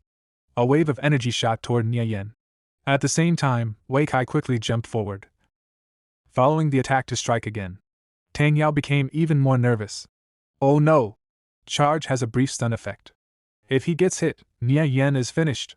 On the other side, one of Wei Kai's subordinates smirked and said, "That brat Nie Yan is still pretending to be strong in front of us. Does he really think Boss Wei Kai's skills are just for show?" But at that moment, Nie Yan suddenly moved and dodged the attack. Wei Kai's eyes widened in shock. He dodged it? From such a close distance. He actually dodged my one-strike slash? Nie Yan gripped his dagger and thought, the attack range of charge isn't as long as my dagger. If I take this chance, I can win. He moved forward and quickly slashed his dagger toward Wei Kai's neck. At the same moment, both of them hit each other with their attacks and were pushed backward. After the clash, Wei Kai's HP dropped to 0. His eyes and mouth opened wide in shock as he fell to the ground. On the other side, Nie Yan was also pushed back. He stabbed his dagger into the ground to steady himself. His HP had also fallen very low, leaving him with only 40 HP. Nie Yan thought, I still got hit by charge, just like I expected. But luckily, I struck first. There was a small wound on his face. But his eyes were calm and determined. Then a system notification appeared. You win! Tang Yao shouted in disbelief, full of excitement. He won? A level 2 thief fought a level 3 berserker. And he actually won? Wei Kai's subordinate held his head in shock and said, Boss lost? How is that possible? How does that brat Nie Yan know the skill range of a berserker so well? How did he do it? After the duel ended, Wei Kai took off his game pod helmet. He still couldn't believe it. I actually lost? Nie Yan also removed his helmet and stood up. At that moment, Tang Yao happily ran toward him and said excitedly, Not bad, kid. You won even though you were level 2 against a level 3. Nie Yan smiled slightly and replied, Just a lucky win. Tang Yao put a hand on his shoulder and said, You seem to know a lot about this game, Conviction. Teach me how to play an arcane mage. Nie Yan smiled and answered, No problem. I'll teach you everything I know. After losing the duel, Wei Kai walked toward Nie Yan with his subordinates. Seeing them approach, Tang Yao quickly asked, What's wrong, young Master Wei? You're not going to go back on your loss, are you? Wei Kai replied calmly, Young Master Tang, what kind of person do you think I am? I admit defeat and accept my loss. Then he looked at Nie Yan and said, If young Master Nie Yan and young Master Tang have time in the future, you're welcome to come hang out at my bar. After saying that, he turned to his subordinates and said, Let's go. As they were leaving, one of his subordinates asked, Boss, why are you being so polite to that brat Nie Yan? Wei Kai replied calmly, You can't judge a person only by how they are now. You have to look further into the future. That kid has changed a lot. He might rise very quickly in the future, so it's better not to make enemies with him. Meanwhile, Nie Yan happily said to Tang Yao, Let's go. We won quite a bit today, so it's my treat. As for the arcane mage stuff, we'll talk about it in the game tonight. Tang Yao excitedly replied, Great. That night, the light in Nie Yan's room was bright. He was exercising to make his body stronger. After finishing his workout, he grabbed a towel and said to himself, Having a young body is really great. After resting for a moment, he said, Alright, it's time to enter conviction. I also promised to run the Treant Forest with Cha Cha's team. He picked up his game helmet and put it on. A system notification appeared, entering the game. When he returned to conviction, a system alert suddenly rang. Player Easy Eye has requested to add you as a friend. Accept? Options. Accept/reject. Another message appeared. Player Flying Stone has deposited 1 silver coin into your personal storage. Message, Expert, the walkthrough you provided really worked. We already cleared the fallen shaman camp. The other silver coin has also been left in your storage. Also, Expert, do you have a walkthrough for the Ogmat Muddy Swamp? It's urgent. After reading the messages, Nie Yan accepted the friend request. He muttered to himself, Easy Eye should be Tang Yao. Since he's here, I'll take him to run the Treant Forest. Then he thought again, as for the Ogmat Muddy Swamp walkthrough. I can't keep selling dungeon guides. That will attract too much suspicion. It's better to wait until their team fails a few times and then sell it for a better price. Nie Yan then noticed an old man sitting near the edge of the ocean, trying to catch fish. Nie Yan said, For now, I'll turn in the hidden quest first. System alert, hidden quest triggered. Physician Blevins asked. Young man, how many fine silks have you collected? Nie Yan replied respectfully, Respected physician, here are 30 fine silks that I found.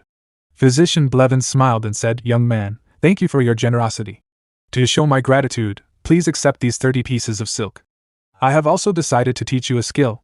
System notification, you have obtained 30 pieces of silk. Do you want to learn the intermediate combat bandage skill taught by Physician Blevins? After learning the skill, Nie Yan thought, I came here specifically for this skill. System notification, you have learned intermediate combat bandage. Intermediate combat bandage, materials required, 10 silk.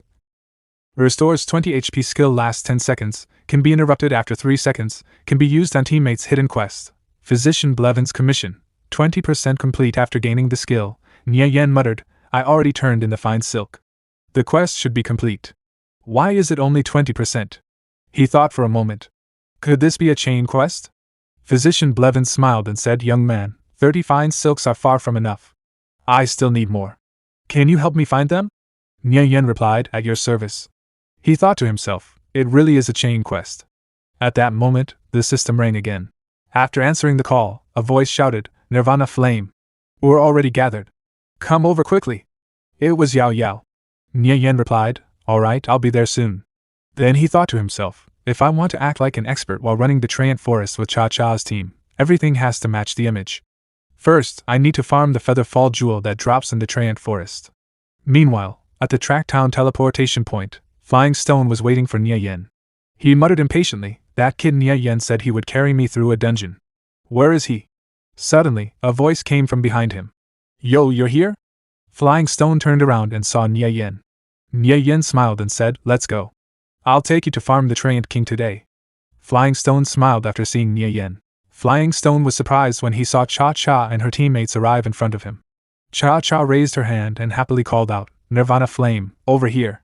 Behind her stood Yulan. Flying Stone looked at them and felt excited. He whispered to Nie Yan, Wow, 2 great beauties. Real eye candy. Bro, when did you meet them? Cha Cha walked up to Nie Yan and said with a smile, Nirvana Flame, I spent a lot of effort convincing big sister Yulan to come.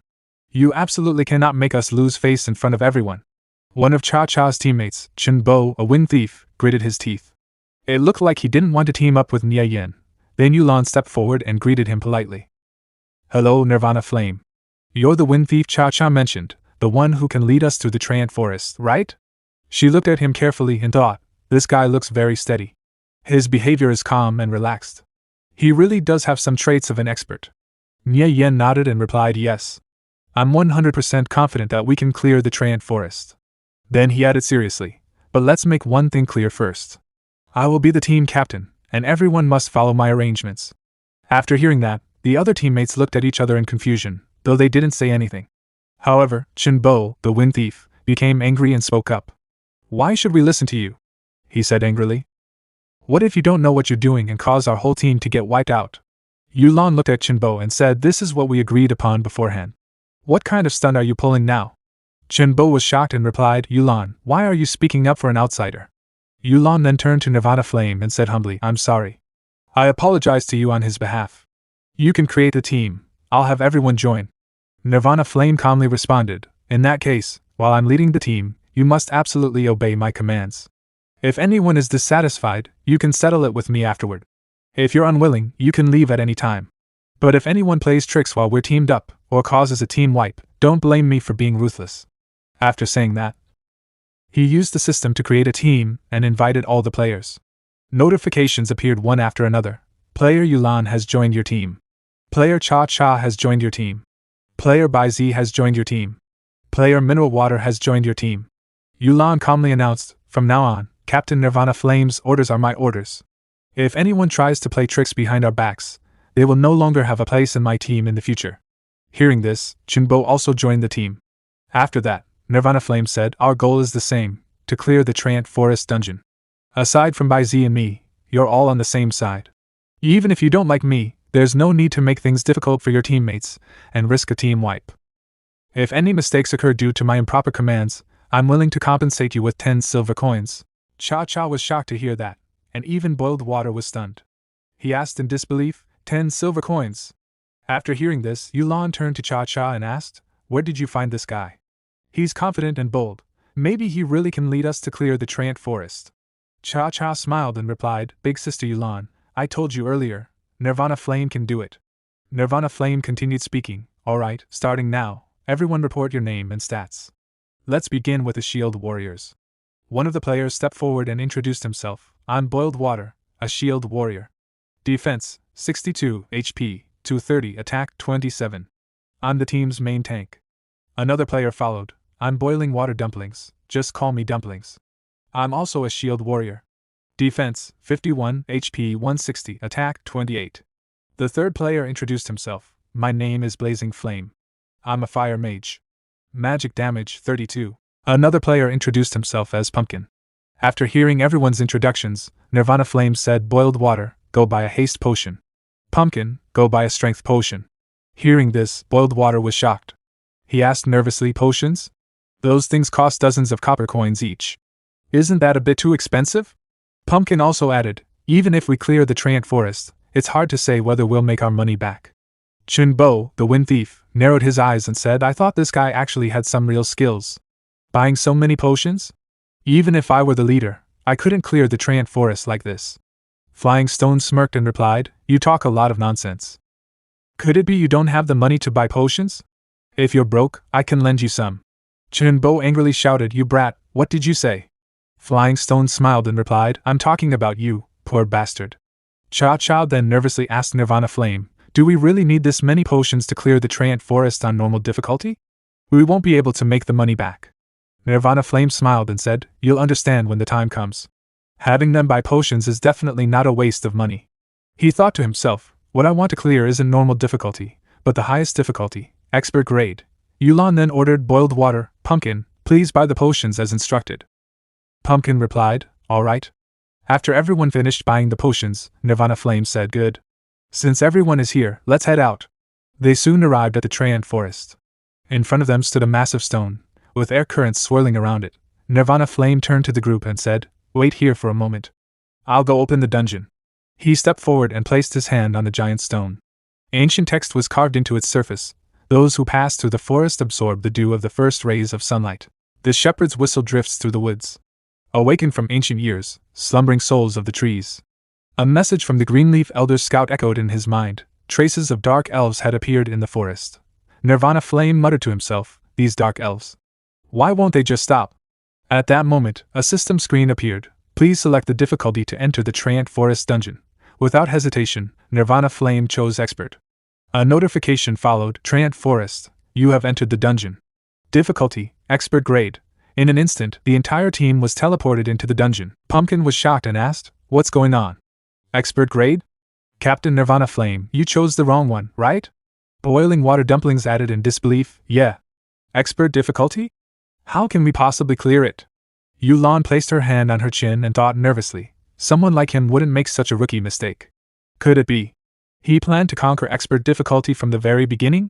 Chenbo shouted, "I think I understand now. Nirvana Flame, you're trying to get us killed, aren't you? What did we ever do to you?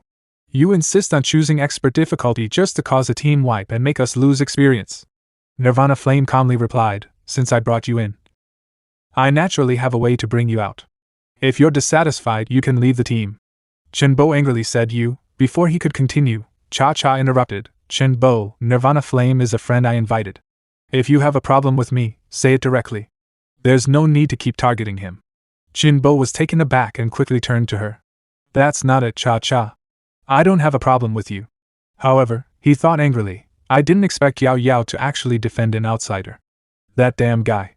Nirvana Flame then explained calmly, "Expert difficulty isn't that hard. The monsters just have about 30% more HP.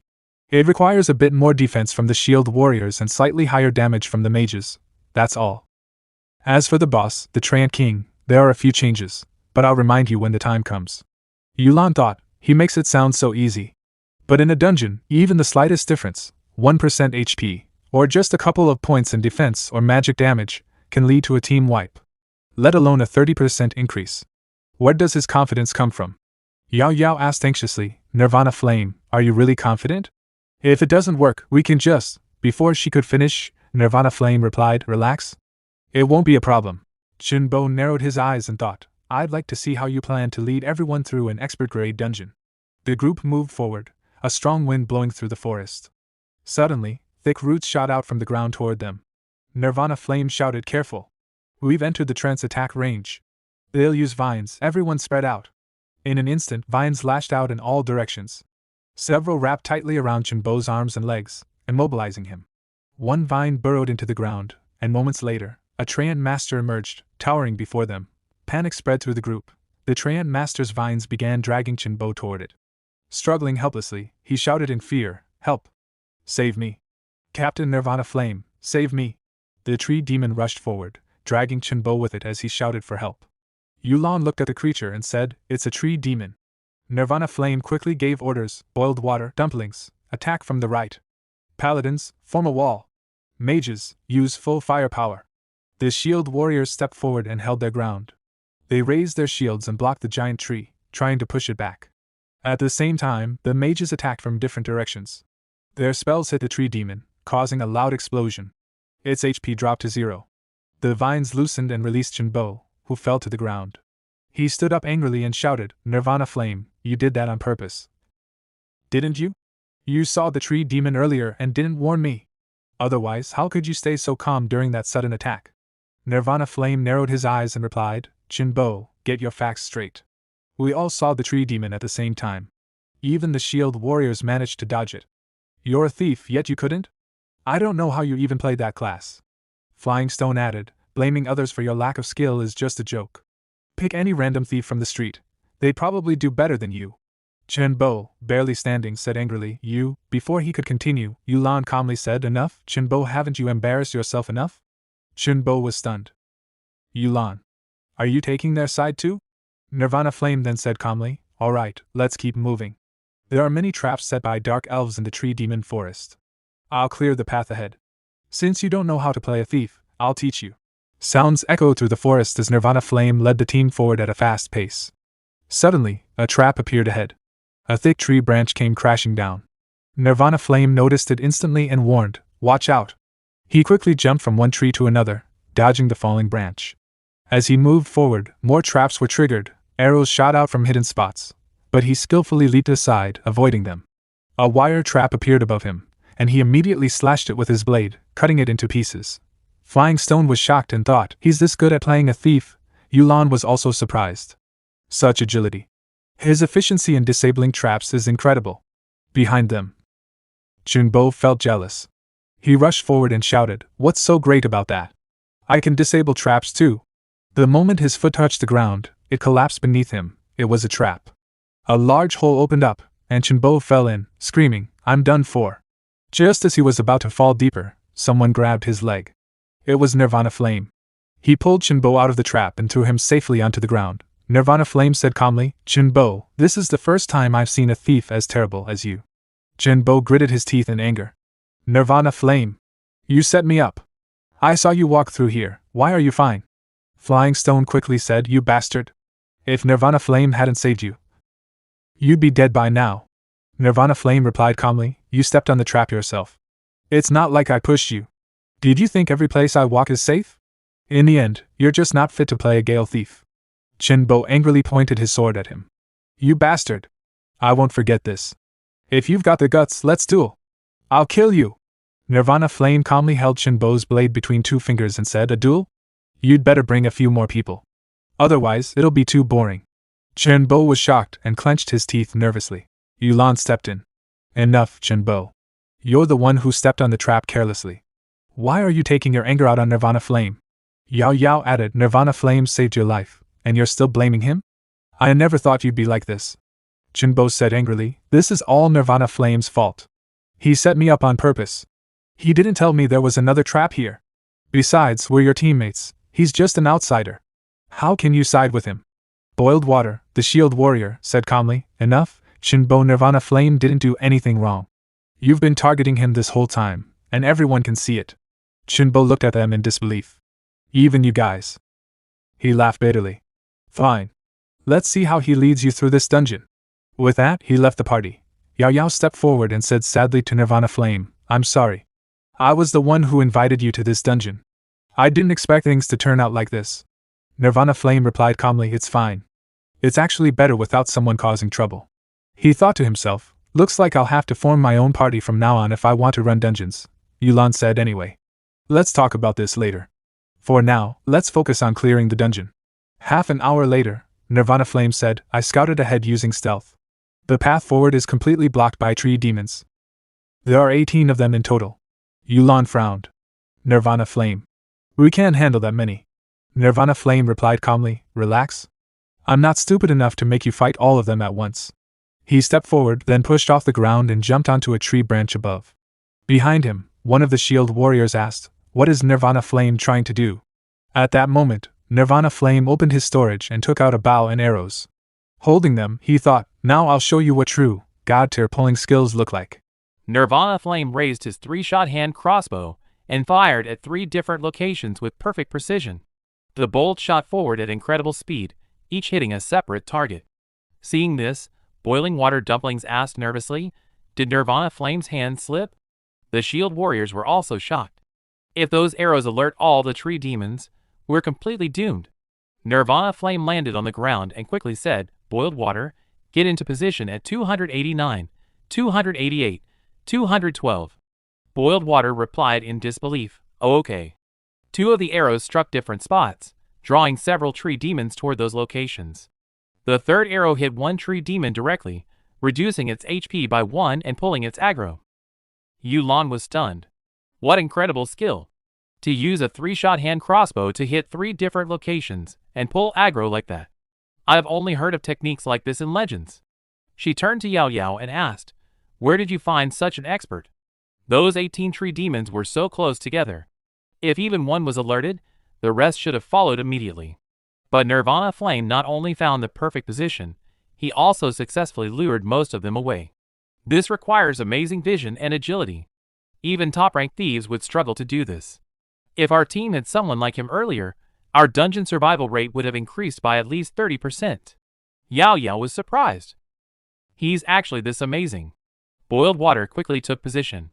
Seeing an opportunity, the team rushed forward while he held the line with his shield. Nirvana Flame shouted, "Boiled Water, block one tree demon. As long as you keep your balance, it won't be able to hurt you. The rest of you follow me. Focus on the other one." The team attacked from multiple directions while moving forward. Meanwhile, the tree demon facing Boiled Water grew furious, but he held his ground. Boiled Water thought, what Nirvana Flame said actually works. Yulan shouted, hang in there, Boiled Water. We've finished on our side. We're coming to help you. The group quickly surrounded the remaining tree demon and attacked together. With a final blow, the monster split into two and collapsed to the ground. It dropped an item. Yulan looked at it and said excitedly, gear dropped. And it's for mages, a bronze-grade gauntlet. Boiling Water Dumpling said in excitement, is this really an expert-grade dungeon? We got gear after killing just 2 tree demons. Pumpkin added, when we farmed the basic tree demon forest before, we never even saw any gear drop. Yao Yao looked at Nirvana Flame with a smile. How did you do that just now? That was amazing. Nirvana Flame smiled and replied, I told you, I'd lead you through an expert-grade dungeon. He stepped forward again, holding his crossbow. Alright, we'll use this method to clear all the tree demons here. Everyone replied together, got it. They repeated the same strategy. Nirvana Flame fired arrows to different locations, drawing most of the tree demons away while isolating 1 or 2 at a time. Then the team rushed in and defeated them. 20 minutes later, all the remaining tree demons had been cleared. The team gathered the dropped items and took a short rest. Yulan said, I didn't expect the loot from an expert-grade dungeon to be this incredible. We've only cleared this area, and we've already gotten so much gear. As the team talked quietly among themselves, a shadow appeared behind them. Nirvana Flame noticed it and smiled. He stood up and said, this is just the beginning. The rewards from an expert-grade tree demon forest go far beyond this. Let's rest for a bit, then we'll continue. After resting, the group moved forward. Soon, the path split into 2 directions. Nirvana Flame turned and said, head west. Yulan placed her hand on her chin and said, shouldn't we go east? If I remember correctly, the west side is a dead end. Nirvana Flame replied calmly, just follow me. I won't lead you astray.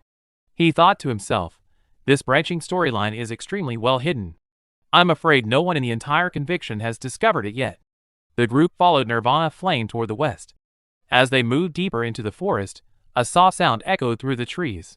Yao Yao listened carefully and asked, is that a flute? Nirvana Flame said, found him.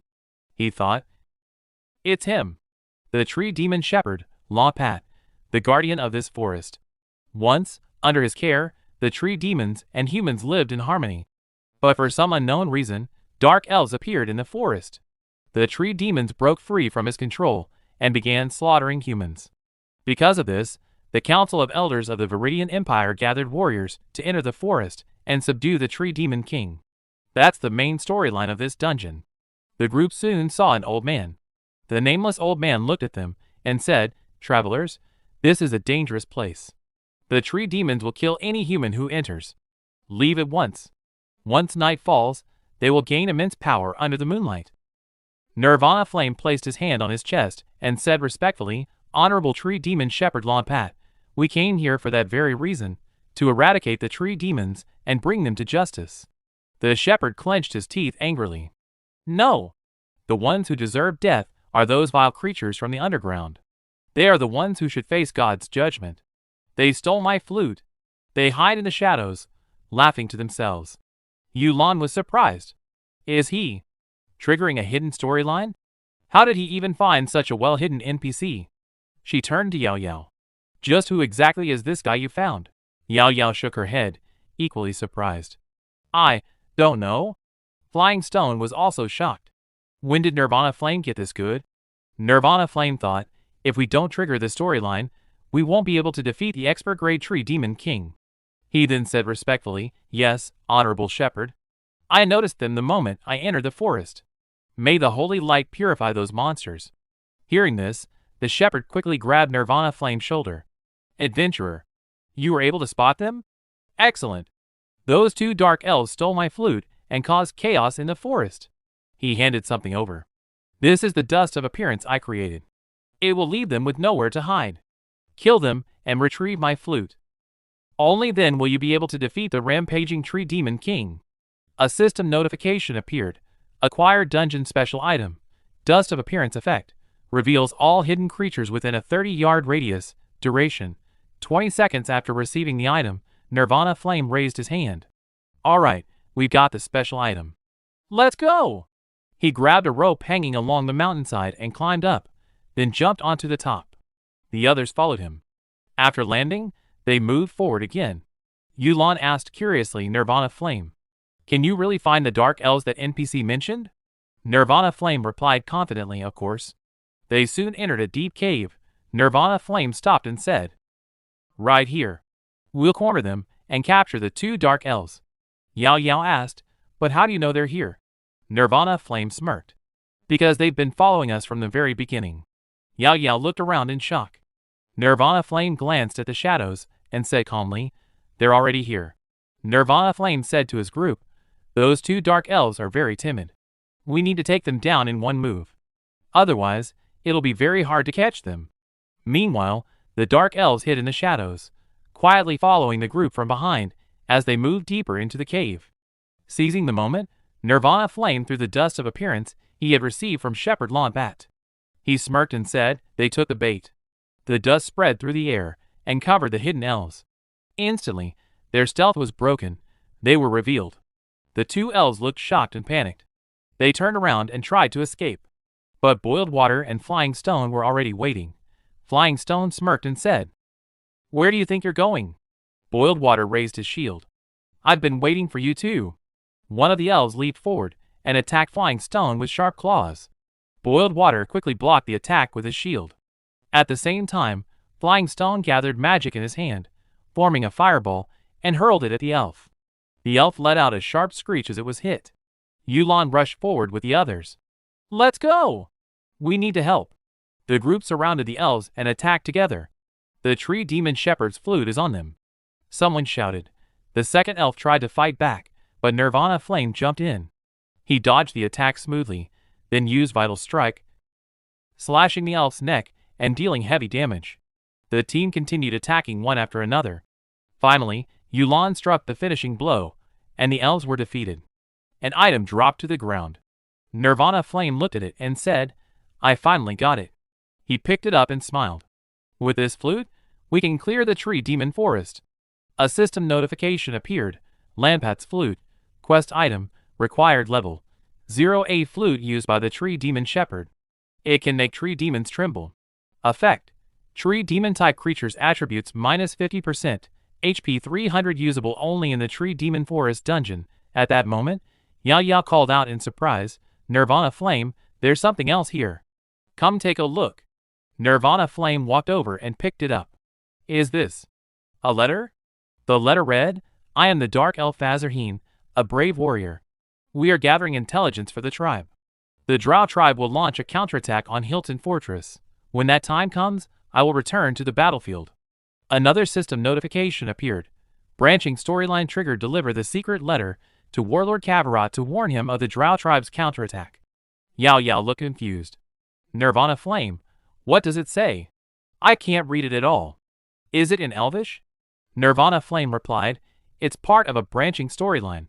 We can turn it in after we clear the tree demon forest and return to the city." Boiled Water smiled and said, "What an unexpected surprise." Boiling Water Dumplings also smiled.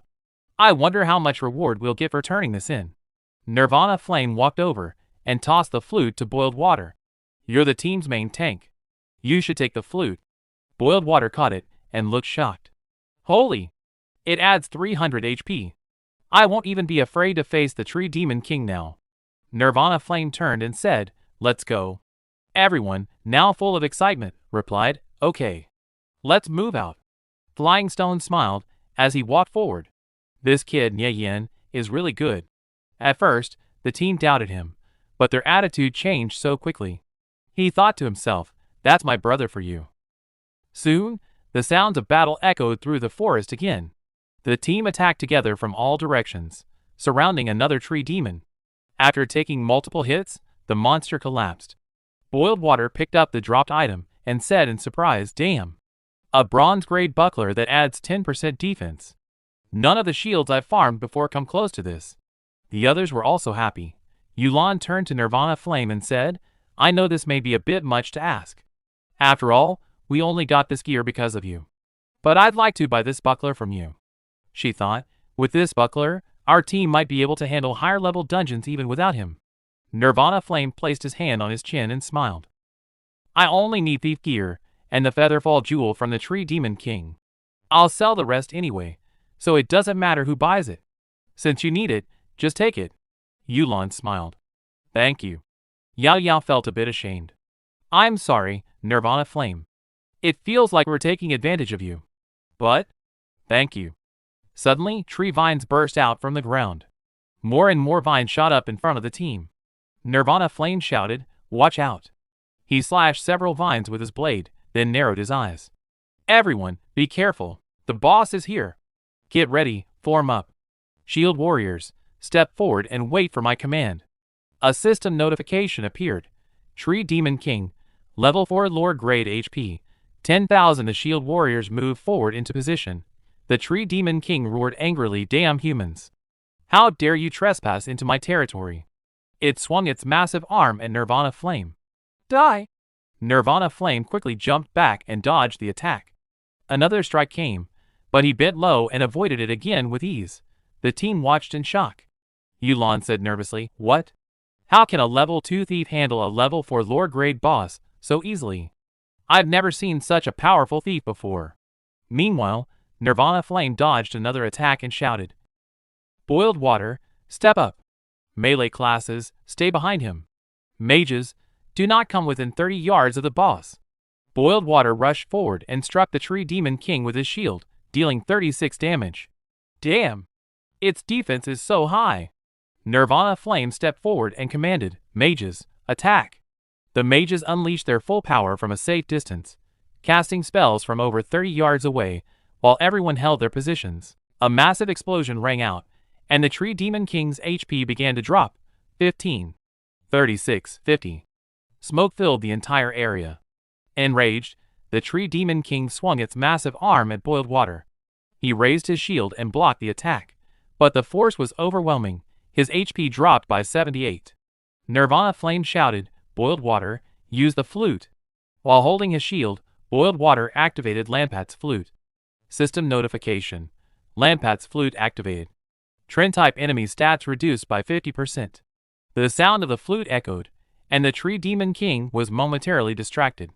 Nirvana Flame seized the chance and shouted, "Mages, prioritize fire element spells. No ice spells. The boss has high resistance to ice." "Got it," the team replied. Flying Stone grinned as flames gathered in his hand. "Fire spells? That's my specialty." Nirvana Flame then turned to a teammate. "Are you a priest?" She nodded nervously. "Yes." "Do you have Dispel?" "Yes, I do." Nirvana Flame pointed toward Boiled Water. "Keep your eyes on him. The boss is about to cast Fear. If he gets crowd controlled, cleanse him immediately." "Understood." Nirvana Flame gave her a reassuring smile. "Don't be nervous. Just relax. I'll call it. Cast Dispel the moment I say."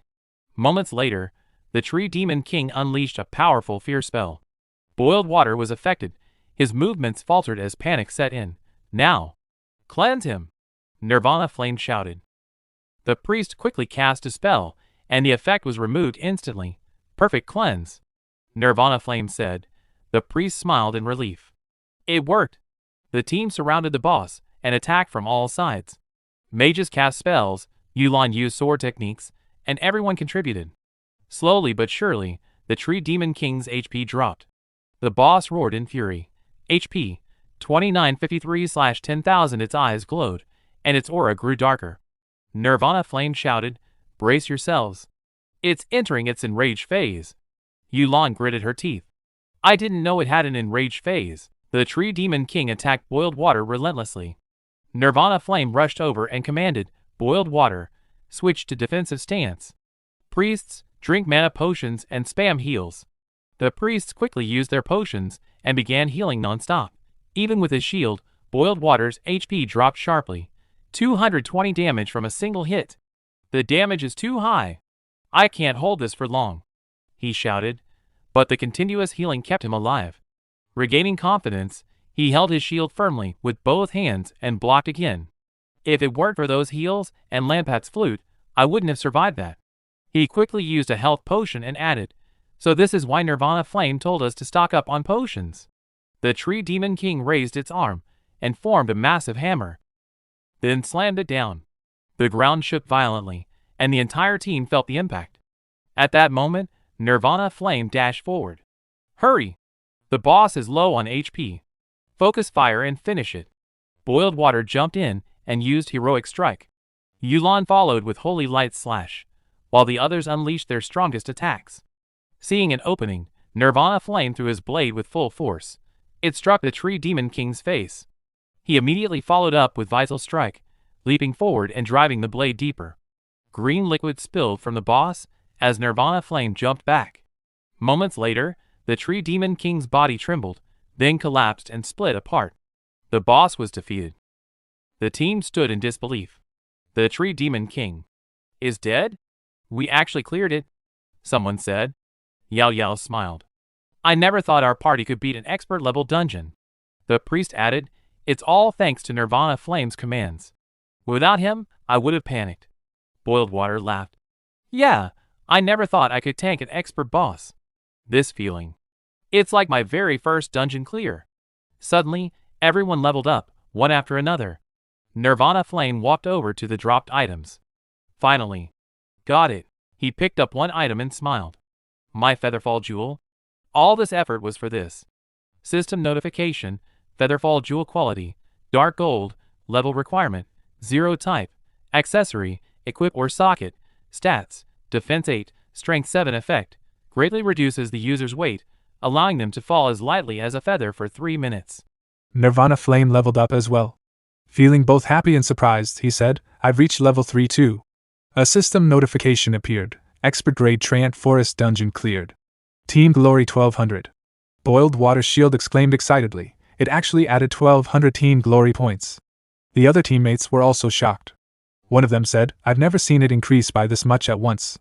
Nirvana Flame turned to Yao Yao and said, you guys can distribute the rest of the loot yourselves. I won't interfere. Next, we just need to head to Carol City and turn in the quest.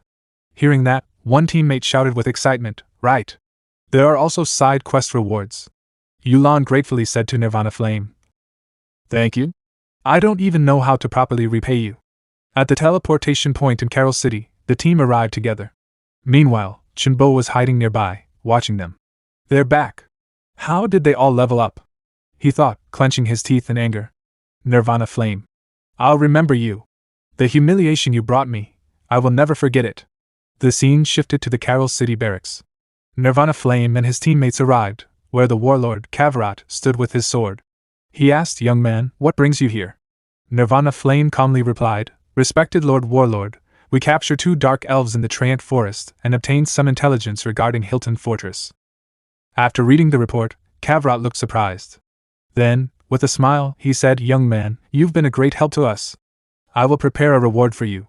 A system notification appeared. Treant Forest dungeon side quest completed. Deliver the message Hilton Fortress Respect 12 Carol City Respect 10. Experience 32,320 Kavarat has imparted combat skills to you. Strength 2 silver coins 2. Obtain skill book. Stunned Nirvana Flame felt delighted and thought, I didn't expect to gain 2 strength and a skill book.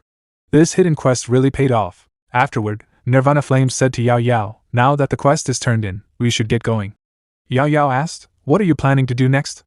Grind monsters and level up, of course, Nirvana Flame replied.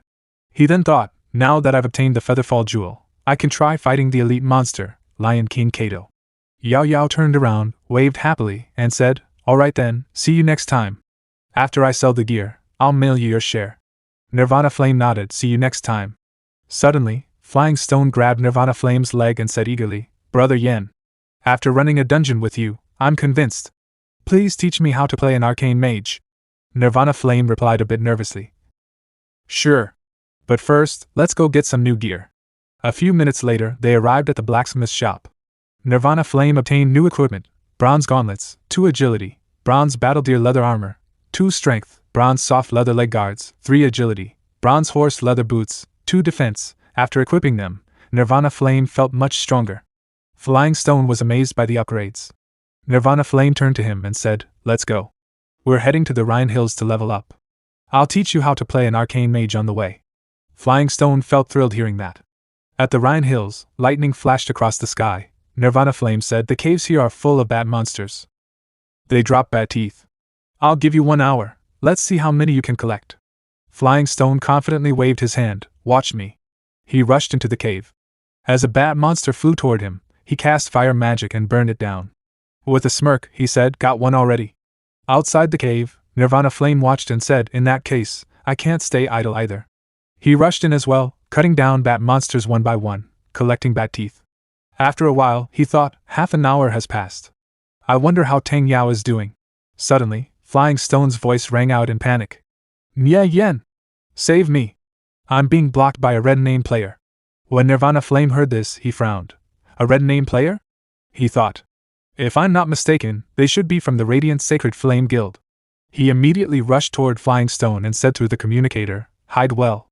I'll be there right away." Flying Stone replied while running, "It's fine. Luckily the terrain in the Rhine Hills is complicated. I'm taking detours to keep them busy, so they won't catch me anytime soon." Nirvana Flame sped up and asked, "How did you run into them?" Flying Stone replied breathlessly, "I don't know either. I was just killing bat monsters when I stumbled upon a level 3 leader monster. I wanted to call you over so we could fight it together, but I didn't expect to get ambushed. They look like the type of red name players who specialize in killing people and stealing equipment." "I understand," Nirvana Flame replied calmly. "Keep leading them in circles. I'll go have some fun with them." Soon, Nirvana Flame reached the top of a cliff and looked down from above. As expected. "Someone is guarding the entrance," he muttered. On the other side, a level 3 elemental mage named Dian Sung spoke to his teammates. "You still haven't caught that kid yet?" One of his teammates, holding a sword, replied nervously, "Don't worry, Boss Dian Sung. He won't escape." Then he sneered. "Besides, that kid doesn't look like he has any good equipment on him. Just a poor loser." From above the cliff, Nirvana Flame smirked. "If a red name player is killed, all of their equipment will drop," he thought. "If I'm not mistaken, that red name elemental mage is wearing the Fire Chaser set." He activated his stealth skill and quietly jumped down from the cliff. However, he thought cautiously, since they dare to block people while already being red name players, they must be confident in their strength. I can't underestimate them. Using stealth, Nirvana Flame silently approached them from behind. Suddenly, Dian Sung turned around as if sensing something. One of his teammates asked, "Boss Dian Sung, what's wrong?" Dian Sung's eyes narrowed as he noticed Nirvana Flame rushing toward them with a blade in hand. Dian Sung quickly jumped backward and said coldly, "Kid, I've been waiting for you for a long time." With a smirk, he cast Violent Fire Ring and sneered, "Got your eyes on my equipment? But do you have the life to take it?" Watching the scene, one of Dian Sung's teammates shouted, "It's a thief! Kill him!" Nirvana Flame immediately used a speed scroll, speed 20% for 30 seconds. This elemental mage knows how to play, Nirvana Flame thought seriously. I can't let him create distance. Nirvana Flame was struck by a fire spell, and his HP dropped by 35. Instantly, he activated self-defense mode. A system notification appeared, self-defense mode activated. You are under attack by another player. You may retaliate without penalty. Duration, 30 minutes. As the flames faded, Nirvana Flame gripped his dagger and dashed forward. Dian Sung was shocked to see him suddenly appear right in front of him. Damn it! This lunatic is tanking my ring of fire just to close the gap. How is he so fast? He thought in panic. Without hesitation, Nirvana Flame used Assassinate, driving his dagger into Dian Sung's stomach. Dian Sung's HP dropped by 40. Dian Sung quickly stepped back, raised his staff, and began casting Scorching Pyroblast to push Nirvana Flame away. At the same time, one of Dian Sung's subordinates leapt high into the air, his sword engulfed in flames. Watch out! He used the Scroll of Swiftness. He shouted as he came down from behind. Nirvana Flame didn't move from his spot. He simply turned and blocked the burning blade with his dagger. However, another subordinate landed a hit on him from the side, reducing his HP by 13. From a distance, another subordinate smirked and cast a holy attack. Eat this, holy light, you damn rat! But Nirvana Flame didn't hesitate. He deflected the burning blade and immediately dashed toward Dian Sung again. The attacker's strike hit only the ground. While rushing forward, Nirvana Flame calculated quickly, Scorching Pyroblast has a cast time of 5 seconds. I can reach him before he finishes. Dian Sung was still channeling his spell, but before he could complete it, Nirvana Flame struck again, his dagger piercing Dian Sung's stomach once more. His HP dropped by another 30, and he staggered, nearly losing consciousness. Nirvana Flame didn't stop. He continued his relentless assault. Another strike dropped Dian Sung's HP by 20, then another by 18. The next attack was aimed straight for his neck. Dian Sung barely managed to jump back and dodge it. Shit! Are you guys deaf? What the hell are you doing? Get him off me, now! He shouted in panic. Nirvana Flame kept pressing forward. Meanwhile, Dian-Seng's subordinates rushed in to assist. Boss, this thief is way too fast. I've never seen movement speed like this. We can't catch him. One of them shouted. Another subordinate, wielding a massive sword, activated charge and lunged at Nirvana Flame. But Nirvana Flame swiftly dodged, repositioned, and leapt into the air. From above, he brought his dagger down in a deadly arc toward Dian-Seng. Dian-Seng's eyes widened in fear. Nirvana Flame used Vital Strike. His blade sliced clean across Dian-Seng's neck. His HP dropped by 60. Dian-Seng collapsed. Nirvana Flame landed lightly on the ground. A system notification appeared. You have killed a red name player. Reputation 1. Higher reputation grants easier access to quests and unlocks vendor discounts in cities. One of Dian-Seng's subordinates immediately rushed forward, his blade blazing with fire. Seeing his boss fall, he shouted. Boss Dian-Seng dropped his entire inventory. Get it back, quick! But Nirvana Flame was faster. He had already looted everything. Smirking, he said, got it? The fire chaser set his mind. Enraged, the subordinate swung his flaming sword and used linear strike. Nirvana Flame dodged, but the edge of the attack still clipped him, reducing his HP by 17. Without wasting time, Nirvana Flame activated his movement skill and began to retreat at high speed. The remaining two subordinates chased after him. Don't let him get away! The one with the huge blade shouted angrily. We're dead if Boss Dian-Seng asks what happened. An attack struck Nirvana Flame from behind, dropping his HP by another 16. He glanced back briefly but kept running. While moving, he used Combat Bandage. My movement speed is too high. They can't catch me, he thought confidently. The mage who had been attacking from a distance noticed what was happening and exclaimed in shock, crap.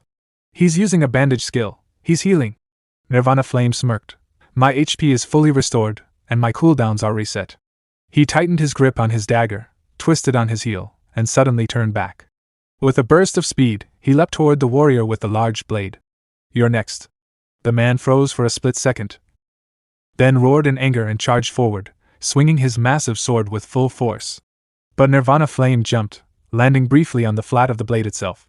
In the same motion, he activated Vital Strike, slashing across the man's neck. His HP dropped by 55. Before the man could react, Nirvana Flame shifted his stance, stepped onto his back, and drove his dagger into him with Assassinate. His HP dropped by another 38. Gritting his teeth, the warrior swung his sword wildly, flames erupting from it as he forced Nirvana Flame back. Get off me! Nirvana Flame flipped backward, landing lightly on his feet. Without hesitation, he switched weapons, pulling out his triple arrow bow mechanism, and fired. 3 arrows shot forward in rapid succession, each hitting their mark. Each arrow dealt 5 damage, pushing the warrior back further. The man's face turned pale as he looked at the arrows embedded in his body. Crap. I'm almost dead. Panicking, he yanked the arrows out and turned to flee. I'm literally 1 hit away. If I keep chasing this thief, I'll lose all my gear too. Nirvana Flame watched him calmly for a moment, then dashed forward. In an instant, he caught up from behind. Think you can run? The man's eyes widened in terror, sweat pouring down his face. Damn it! Before he could escape, Nirvana Flame slashed his neck. The man let out a scream as blood sprayed, and he collapsed to the ground. All his gear dropped instantly. Nirvana Flame calmly collected the loot. Then, holding his dagger, he turned toward the last remaining subordinate, the mage. You're next.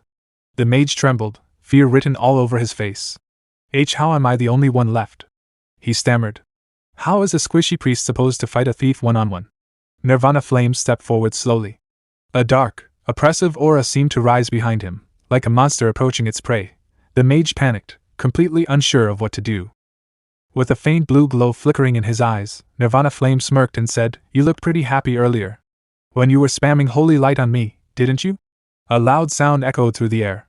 Dian-Seng's subordinate had been defeated, dropping all of his items. Nirvana Flame quickly checked the loot he had collected: a Fire Chaser headdress with 5 fire damage, Fire Chaser gauntlets with 5 accuracy, a Fire Chaser robe with 10 fire damage, Fire Chaser leg guards with 5 defense, and Fire Chaser boots with 2 speed. He muttered to himself, it really is the Fire Chaser set.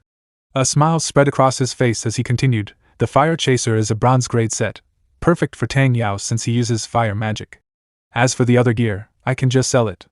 Nirvana Flame then contacted Tang Yao and asked, Where are you right now? Send me your coordinates. Tang Yao replied.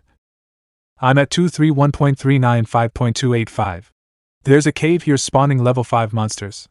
I'm hiding in a corner and haven't dared to come out. I'll head over right now, Nirvana Flame responded. He then sent Tang Yao images of the Fire Chaser set. Seeing the images, Tang Yao was shocked. This is the Fire Chaser set?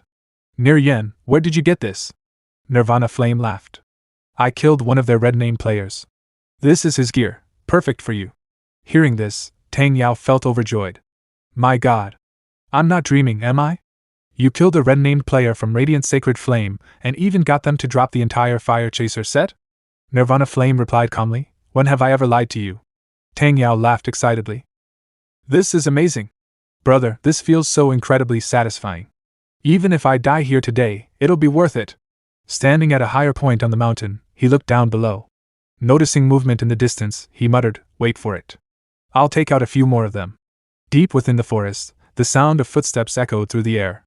It was Dian Seng's subordinates, 6 of them, moving forward cautiously while scanning their surroundings. One of them suddenly checked his system window and exclaimed in shock, Boss Dian Seng is dead. Hearing this, the others were stunned. One of them asked in disbelief, how is that possible? With Boss Dian Seng's strength, plus the Fire Chaser set, there should be very few people who can defeat him, right? Another, looking equally shaken, added. Exactly. Boss Dian Seng's magic damage ranks at least in the top 10 of the guild, and his skills aren't weak either. If I remember correctly, he's a red name. If he dies, then all of his gear.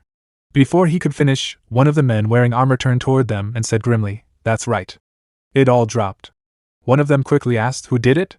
It must have been a large group, right? Are they trying to provoke a war between guilds? The armored man shook his head and replied, the opponent was just a single thief. The group froze in shock. Just one person? One of them repeated in disbelief. How is that even possible? Another asked. Weren't there 3 people with Boss Dian Seng? The armored man swallowed hard. Fear evident in his voice as he recalled the scene. That's right. All 3 of them were killed by a single thief. A level 3 thief. The others were stunned once again. One of them muttered, is this world going crazy? Are you sure you're not mistaken? Another covered his face in shock and said, a level 3 thief. Killed Boss Dian Seng and his entire team of 3? One of Dian Seng's shield warriors spoke firmly, it's not a mistake. This news was personally confirmed by Boss Dian Seng himself. The mustache man, still in shock, asked, what's the name of that thief? The shield warrior replied, it's Nirvana Flame. He's most likely the teammate of that arcane mage. As they continued moving forward, the shield warrior added, Radiant Sacred Flame has issued an internal kill order. Anyone who kills him even once will be rewarded with 5 silver coins. However, Boss Dian Seng warned us to be extra careful. If we encounter him, we need a party of at least 3 people before provoking him. Hidden far away in a tree, Nirvana Flame listened to their conversation. Watching them closely, he smirked and thought, 5 silver coins. I didn't expect to be worth that much.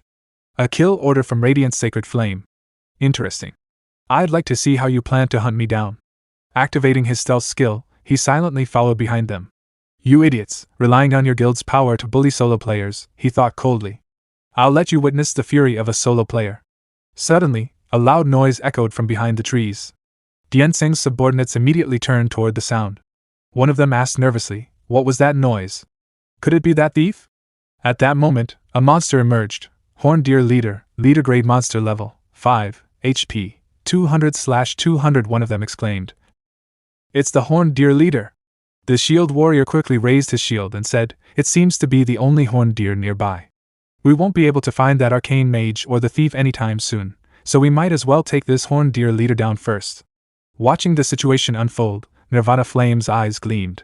Still concealed in stealth, he thought, my chance has come. The shield warrior charged forward with his shield raised, while the 2 swordsmen followed closely behind with their weapons ready. The 2 mages stayed at the back, preparing their spells. The Horned Deer Leader also rushed toward them. The shield warrior met it head-on, using his speed to intercept and raising his shield to block the incoming attack. From behind, the 2 swordsmen struck the beast repeatedly. Its HP dropped to 122, then quickly fell again to 18 after another hit. The mages launched their spells from a distance, their attacks hitting the target directly. The Horned Deer Leader's HP continued to fall, 15, then 16 more. Both mages smirked with confidence. Watch us, one of them said. In just half a minute, we'll finish off this Horned Deer Leader, the other added as they laughed. Completely focused on the monster, none of them noticed Nirvana Flame approaching from behind in stealth mode. Silently, he rushed forward, gripping his dagger tightly. In a swift motion, he raised it and plunged it into one of the mage's backs. The mage stumbled forward in shock, but before he could react, Nirvana Flame struck again, driving the dagger deeper. The mage screamed in pain as his HP dropped by 35. Nirvana Flame didn't stop. He continued his relentless attacks, causing the mage's HP to fall rapidly. Panicking, the mage tried to take out a healing potion, but Nirvana Flame slashed it apart before he could use it. In the next instant, Nirvana Flame drove his dagger straight into the mage's chest. The mage's HP dropped to 0. How is this possible? He gasped before collapsing. Nirvana Flame smirked, pulling back his dagger. That's one down. The other mage was still dazed, struggling to steady himself as he muttered, "What happened? Where are my teammates?" Suddenly, a dagger struck his back, causing his HP to drop. He gritted his teeth from the sudden pain and quickly turned around to see who had attacked him. Without hesitation, he cast Holy Light, and the spell struck Nirvana Flame directly, causing his HP to drop as well. Meanwhile, on the other side, the shield warrior continued to hold his ground against the horned deer leader, blocking its attacks with his shield. Frowning, he said, "This is strange. Where's our ranged DPS? Why is there no sound from them?" His gaze suddenly shifted, and he spotted a flash of holy light in the distance. His expression changed instantly. "Oh no! We're being ambushed. It's probably that damn thief." One of the swordsmen behind him asked nervously, "Then what should we do now?" The mustached man added anxiously, "We're being attacked from both sides. And the horned deer leader still has its aggro on us." The shield warrior shouted decisively, "Focus your attacks. Burst down the horned deer leader first, then turn around and kill that thief." The shield warrior from the Radiant Sacred Flame Guild held his ground, bracing his shield as he clashed with the horned deer leader. Both pushed against each other with full force, either willing to give way. Suddenly, one of the swordsmen rushed forward and swung his blade at the beast's neck. The strike landed cleanly, causing its HP to drop once more. The horned deer leader let out a pained cry as blood spilled from its mouth, and moments later, it collapsed to the ground, its HP reduced to 0. Meanwhile, on the other side, Nirvana Flame had just finished off the second mage. As he quickly collected the dropped loot, he looked up and saw the remaining 3 enemies. "I was a step too late," he muttered. The remaining members of the Radiant Sacred Flame Guild had lost a significant amount of HP. They turned to face Nirvana Flame as he stepped forward. Nirvana Flame narrowed his eyes. "They're all low on HP, but 3 melee classes grouped together aren't easy to deal with. I can't risk a reckless attack." On the other side, the shield warrior, visibly exhausted, said, "2 more down. Our Radiant Sacred Flame Guild has already lost 5 members to this thief. I've already called for backup. The guild's main force will be here any second." Hearing this, Nirvana Flame laughed. "Are you kidding me? It's a 3v1 and you're too scared to push? If you're just going to stand there, I'm leaving." The shield warrior replied, "I know what you're trying to do, bait us out and pick us off one by one. Do you think we're stupid? As long as we stick together, you can't touch us." Nirvana Flame smirked. "Backup is on the way. So they're just stalling for time." He turned around, waved his hand casually, and said, "See you. We'll play again some other time." Hearing this, the Radiant Sacred Flame members immediately rushed toward him as he began to retreat. "Damn it! He's running!" the shield warrior shouted. "Our backup is here, pin him down." At that moment, reinforcements arrived, rushing into the area. But by the time they reached the scene, Nirvana Flame had already vanished. "Where did he go?" one of them shouted. "We lost him," the shield warrior replied. "Spread out and search the area. Don't let that rat escape," another yelled. But Nirvana Flame had already activated his stealth skill, moving swiftly beyond their reach. Even as they searched frantically, they couldn't track him. He leapt onto a high cliff and, upon reaching the top, glanced back with a confident smile. "I know this map better than anyone," he muttered. "You'll never catch me. Let those Radiant Sacred Flame idiots run around in circles. Time to check on Tang Yao." Meanwhile, Tang Yao was hiding in a corner inside a cave, avoiding the monsters around him. "Nie Yan, I'm inside the rock spider cave, coordinates 352, 238, 235. It's swarming with level 5 rock spiders. Those radiant guys will never expect me to hide here," he said. As he spoke, Nirvana Flame suddenly appeared in front of him. Tang Yao jumped in shock. "Damn! How did you even get past them?" Nirvana Flame smirked. "Stealth, obviously." He then handed over the equipment. "All right, equip this set first." Tang Yao's eyes lit up as he looked at it. "The fire chaser set? For me?" Nirvana Flame nodded. I looted it off Dian Tsang from Radiant Sacred Flame. It's a perfect build for you. Hurry up and equip it. Tang Yao quickly put on the set, excitement written all over his face. With the full Fire Chaser set, my magic damage just jumped to 50. Nirvana Flame nodded calmly. Not bad. With that kind of DPS, we can start taking on some high difficulty quests. As Nirvana Flame stepped forward, he said to Tang Yao, follow my lead. If I remember correctly, there's a silver chest in this cave, he thought. With Tang Yao wearing the Fire Chaser set, our DPS should be more than enough. Suddenly, Nirvana Flame dashed ahead at full speed. Tang Yao, surprised, called out, Nie Yan, what are you doing? There's a silver chest here, Nirvana Flame replied. Let's clear out the rock spiders at the choke point first. He pulled out his triple-shot crossbow and aimed at the approaching spiders, firing a volley of arrows. The shots struck the level 5 rock spiders, causing their HP to drop. At the same time, Tang Yao gathered arcane flames in his hands and launched them forward. The fire slammed into the spiders, dealing massive damage. The rock spiders became enraged. Tang Yao stared at his hands in disbelief. I'm hitting this hard against mobs 2 levels higher than me? Is this the power of the Fire Chaser set? Meanwhile, Nirvana Flame activated his Assassinate skill, leaping forward and driving his dagger straight into a rock spider's head. Its HP plummeted. Don't just stand there, back me up. Nirvana Flame called out. On it. Tang Yao replied, quickly gathering flames again and unleashing another attack. The rock spider's HP dropped to 0, and it collapsed. I can't believe we're actually farming mobs 2 levels above us, Tang Yao said excitedly. Keep up the pace, Nirvana Flame replied. The two continued hunting the rock spiders efficiently. Nirvana Flame drew their attention with swift dagger strikes, while Tang Yao supported from a distance with powerful fire spells. One by one, the monsters fell. As they advanced deeper into the cave, Tang Yao suddenly spotted something ahead. It's really here? Nie Yan, how did you know about this silver chest? I noticed it while making my way to you, Nirvana Flame replied casually. Tang Yao stared at the chest in awe. Damn. But neither of us has the lockpicking skill. What do we do? There's got to be god-tier loot inside. Before Nirvana Flame could answer, a massive spider emerged in front of them.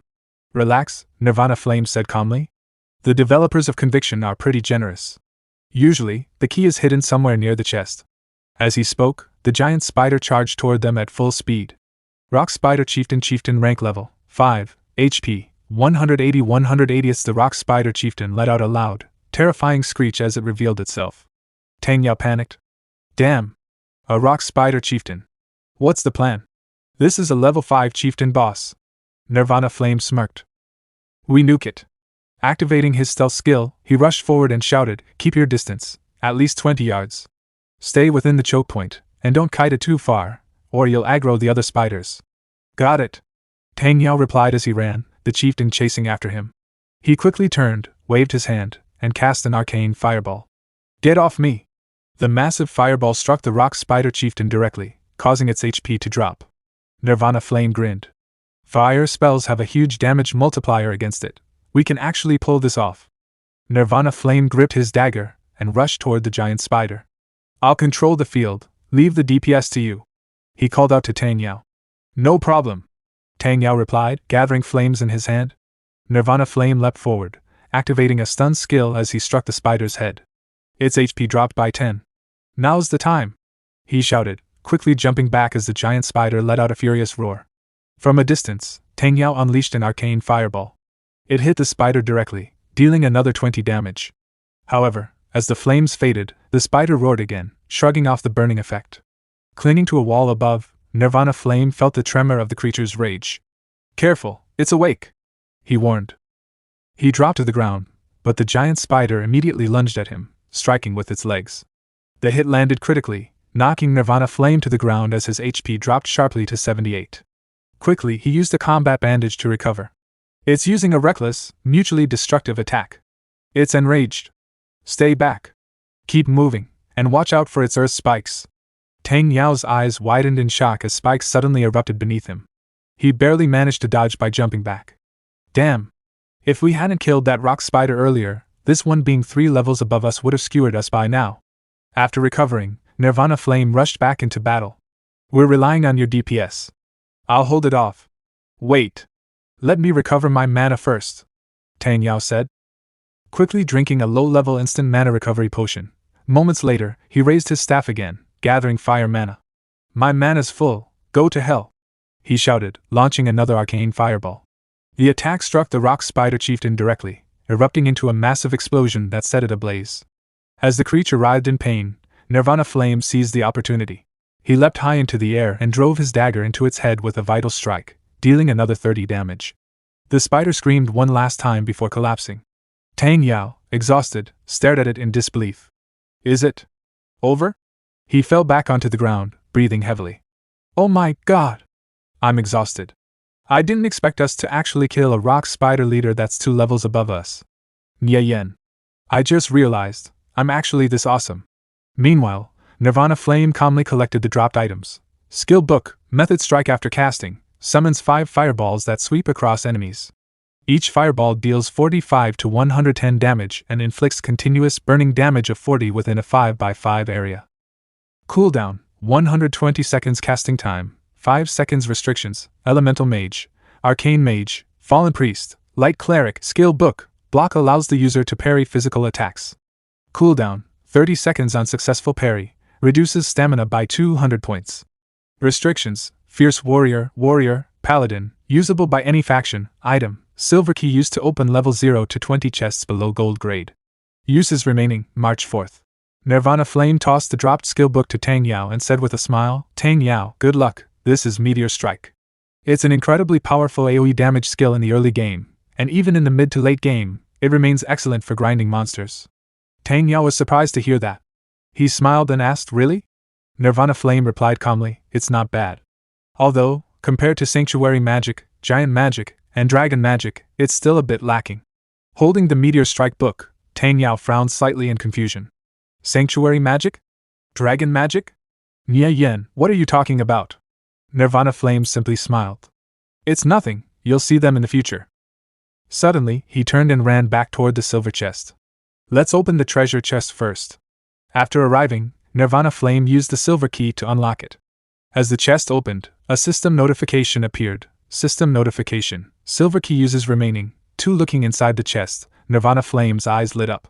This is a Weaver's Ring. This is an amazing item for scaling walls, climbing trees, and leaping off cliffs.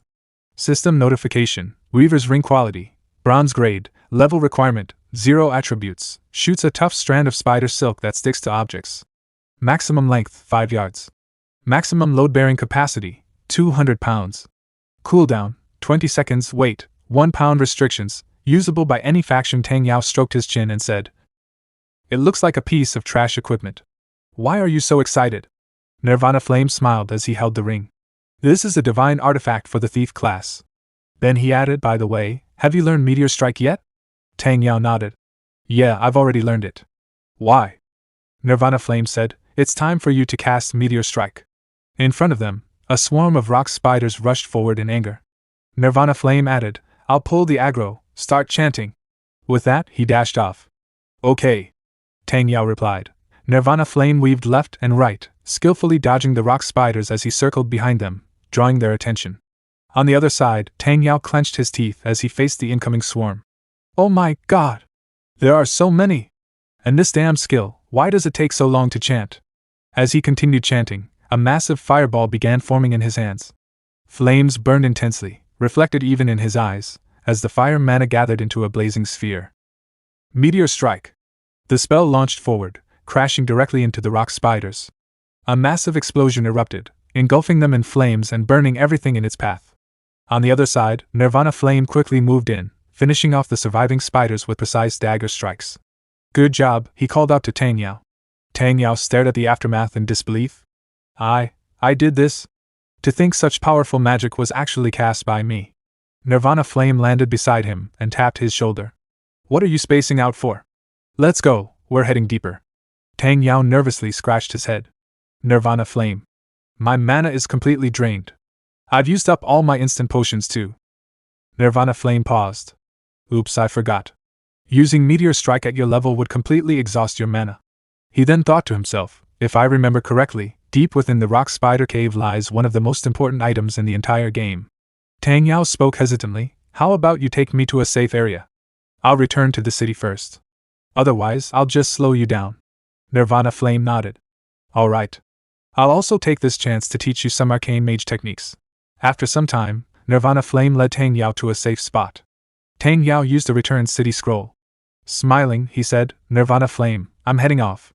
Thanks to you, this turned into a blessing in disguise. Not only did those guys not find me, but I also learned Meteor Strike. Nirvana Flame smiled calmly.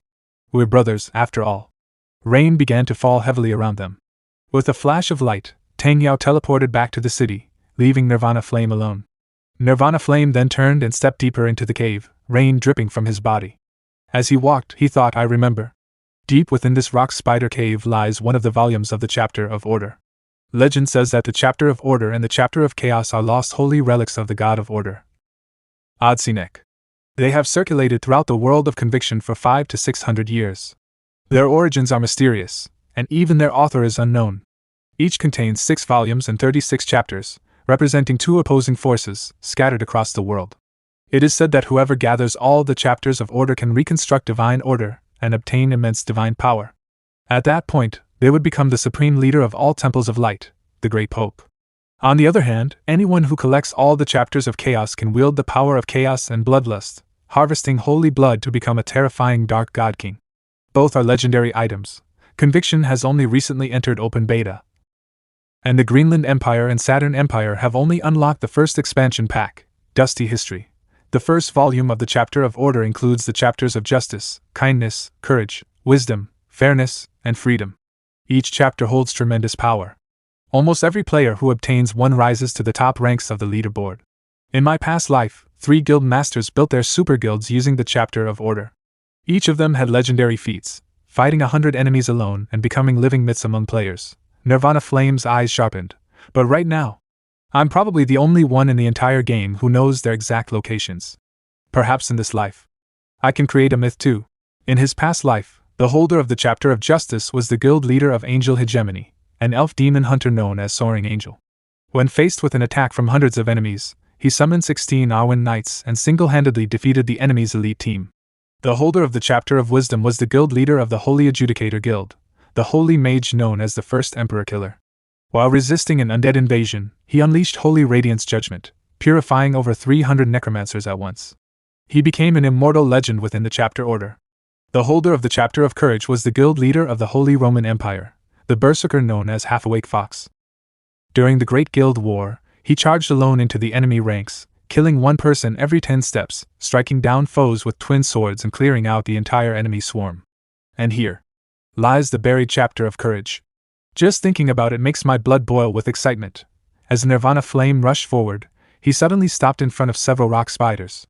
Then he heard something. Was that the sound of water? Looking ahead, he saw 3 rock spider leaders completely blocking the path. Without hesitation, Nirvana Flame activated his stealth skill. Slipping past them, he leapt into the water with a repelling pearl. As he swam deeper, he muttered to himself, I remember there being a hidden treasure chest here. In my past life, it wasn't discovered until the mid-game, causing huge discussions among players on the forums. As he ventured deeper, he finally spotted it, a chest covered in mud. Stopping before it, he thought, this looks like a gold treasure chest. His eyes sharpened. This emblem. It belongs to the pirates who operated in the Shinza Sea during the era of co-governance. I didn't expect to find a gold treasure chest from that time.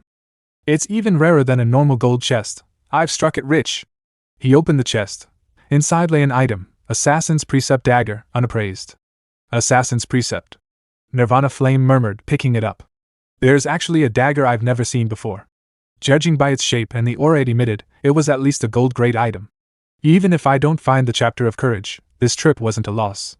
Just then, he noticed a faint light ahead. Narrowing his eyes, he began swimming toward the glowing opening. As the water tunnel led Nirvana Flame deeper, it opened into a hidden chamber. He stepped onto solid ground, water cascading off his body as he moved forward. Standing beneath a shaft of sunlight, he looked around in awe. I never imagined such a wondrous place could exist deep within the rock spider's cave. As he walked further, something caught his eye, a silver book resting quietly ahead. Drawn to it, he approached slowly. The moment he saw it clearly, his heart raced. Finally, amidst the ruins lay a thick silver tome. The instant he picked it up, a surge of holy power flooded into his body. What is this? Curiosity overtook him as he opened the book. Its pages were filled with mysterious text, etched in shimmering tin and silver. It was a record, The Dusty History of the Pre-Heroic Era. Written jointly in Coast Hat Giant, Ancient Common, and Draconic, the knowledge flowed directly into his mind. System notifications rang out one after another. You have learned the Coast Hat Giant language. You have learned the Draconic language. You have learned the Ancient Common language. You have obtained the Co-Governance Chronology Index. Chapter of Courage, Book of Order, Volume 1, Chapter 3, Legendary Item Fragment. A powerful aura surrounded him. The holder of the Chapter of Courage is granted the inheritance of a divine soul, aided by the radiance of the gods. Level increased by 5. 2 stat points. 1 skill point. Skills acquired, Super Insight, allows the user to obtain information about a target and appraise equipment. Divine Arbitration, upon activation, grants complete magic immunity, 500 HP, and an advanced life shield that absorbs 60% of damage for 5 minutes.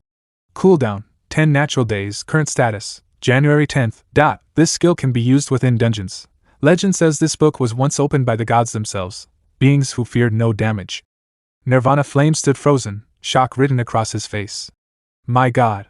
What terrifying effects. No wonder half-awake Fox, who obtained the Chapter of Courage in my past life, was able to slaughter over 200 players alone. As expected of a legendary item. But his expression quickly turned serious. I'll have to be careful while grinding monsters and engaging in PvP. If I die, the Chapter of Courage will drop. Unless I can gather the first 6 chapters of the Book of Order and synthesize Volume 1, only then will it be safe. He looked ahead, unease creeping into his thoughts. But, for such an overpowered legendary item, the system should have assigned a powerful guardian. Why hasn't it appeared yet? Why was I able to obtain the Chapter of Courage so easily? Suddenly, the ground beneath him shattered. Cracks spread rapidly across the surface as chunks of stone collapsed. Nirvana Flame struggled to keep his balance. Oh no! Gritting his teeth, he stared at the collapsing ground. It seems taking the Chapter of Courage has already alerted the Guardian. The water exit was completely blocked. Without hesitation, he leapt toward a higher cliff. No good. I have to escape immediately. Raising his hand, he activated the Weaver's Ring. With swift precision, he fired a spider thread toward the top of the cliff. The thread latched on, and he pulled himself upward with all his strength. Just as he reached the top, a massive explosion erupted behind him. Nirvana Flame looked up at the Guardian of Order. It stood tall, its entire body engulfed in raging flames. In its hands, blazing spears of fire flickered with destructive power. That is, the Guardian of the Chapter of Order? Nirvana Flame thought. The Guardian suddenly rose into the air. A system scan triggered, Guardian of Order, low intelligence, level, 100, HP, 200,000. Without hesitation, it launched multiple fire spears toward him. Nirvana Flame reacted instantly, dodging to the side. With my current level, I'd die from a single hit. He thought. I have to get back to town. At the same time, the Guardian's presence was felt in Link Town. Players froze as a wave of pressure spread through the area. What's happening? Has something been resolved? Suddenly, a system announcement echoed across the region. System announcement. A draconic creature has appeared in the southern part of the town. Unrelated players, please evacuate immediately. Panic spread among the players. What's going on? Why would a draconic creature suddenly appear here? Heavy footsteps echoed as a group of armored figures marched forward. The Holy Crusaders had arrived. The NPCs. They've all assembled. Someone exclaimed. A draconic creature has appeared. What exactly is happening? Another player said, fear evident in his voice. Meanwhile, Nirvana Flame sprinted toward the town at full speed. He glanced back, and his heart sank. Oh no, it's locked onto me. The draconic creature fixed its gaze on him. Without hesitation, Nirvana Flame activated a haste scroll. Speed 20%, he pushed his body to its limit, running as fast as he could. A massive burst of flame shot toward him. He dodged at the last second, but the edge of the attack still grazed him. His HP dropped sharply. Gritting his teeth, he muttered, I'm almost there. Just a little longer. He raised his hand and activated the Weaver's Ring again. A spider thread shot forward, latching onto a nearby tree. Using the momentum, he swung himself ahead, instantly gaining distance before continuing his sprint. Above him, the draconic creature opened its mouth once more, gathering flames into a blazing sphere, preparing another devastating attack. Suddenly, an arrow pierced through the air and struck the creature. The draconic beast roared in fury, its attention shifting. Players in the distance erupted with relief. Great! The NPCs have made their move. On a nearby high ground stood a warlord, Nisad, his bow still raised after the shot. One of the soldiers beside him spoke urgently. Lord Warlord Nisad, the defensive line has been established. Please give the order. Nisad's gaze remained fixed on the draconic creature as he lowered his bow slightly. Let these evil and foolish dragons receive the judgment of the Crusades. The draconic creature flew through the sky at full speed, blazing like a living inferno as it descended upon the town. A player shouted in terror, "It's coming over here!" The draconic creature suddenly stopped in midair. Flames burned fiercely around its body while it held a blazing spear in its hand. Then, with a furious roar, it activated Blazing Meteor. Countless massive meteors appeared across the sky, each one engulfed in fire. The players stared upward in disbelief. Is this really a skill we can contend with?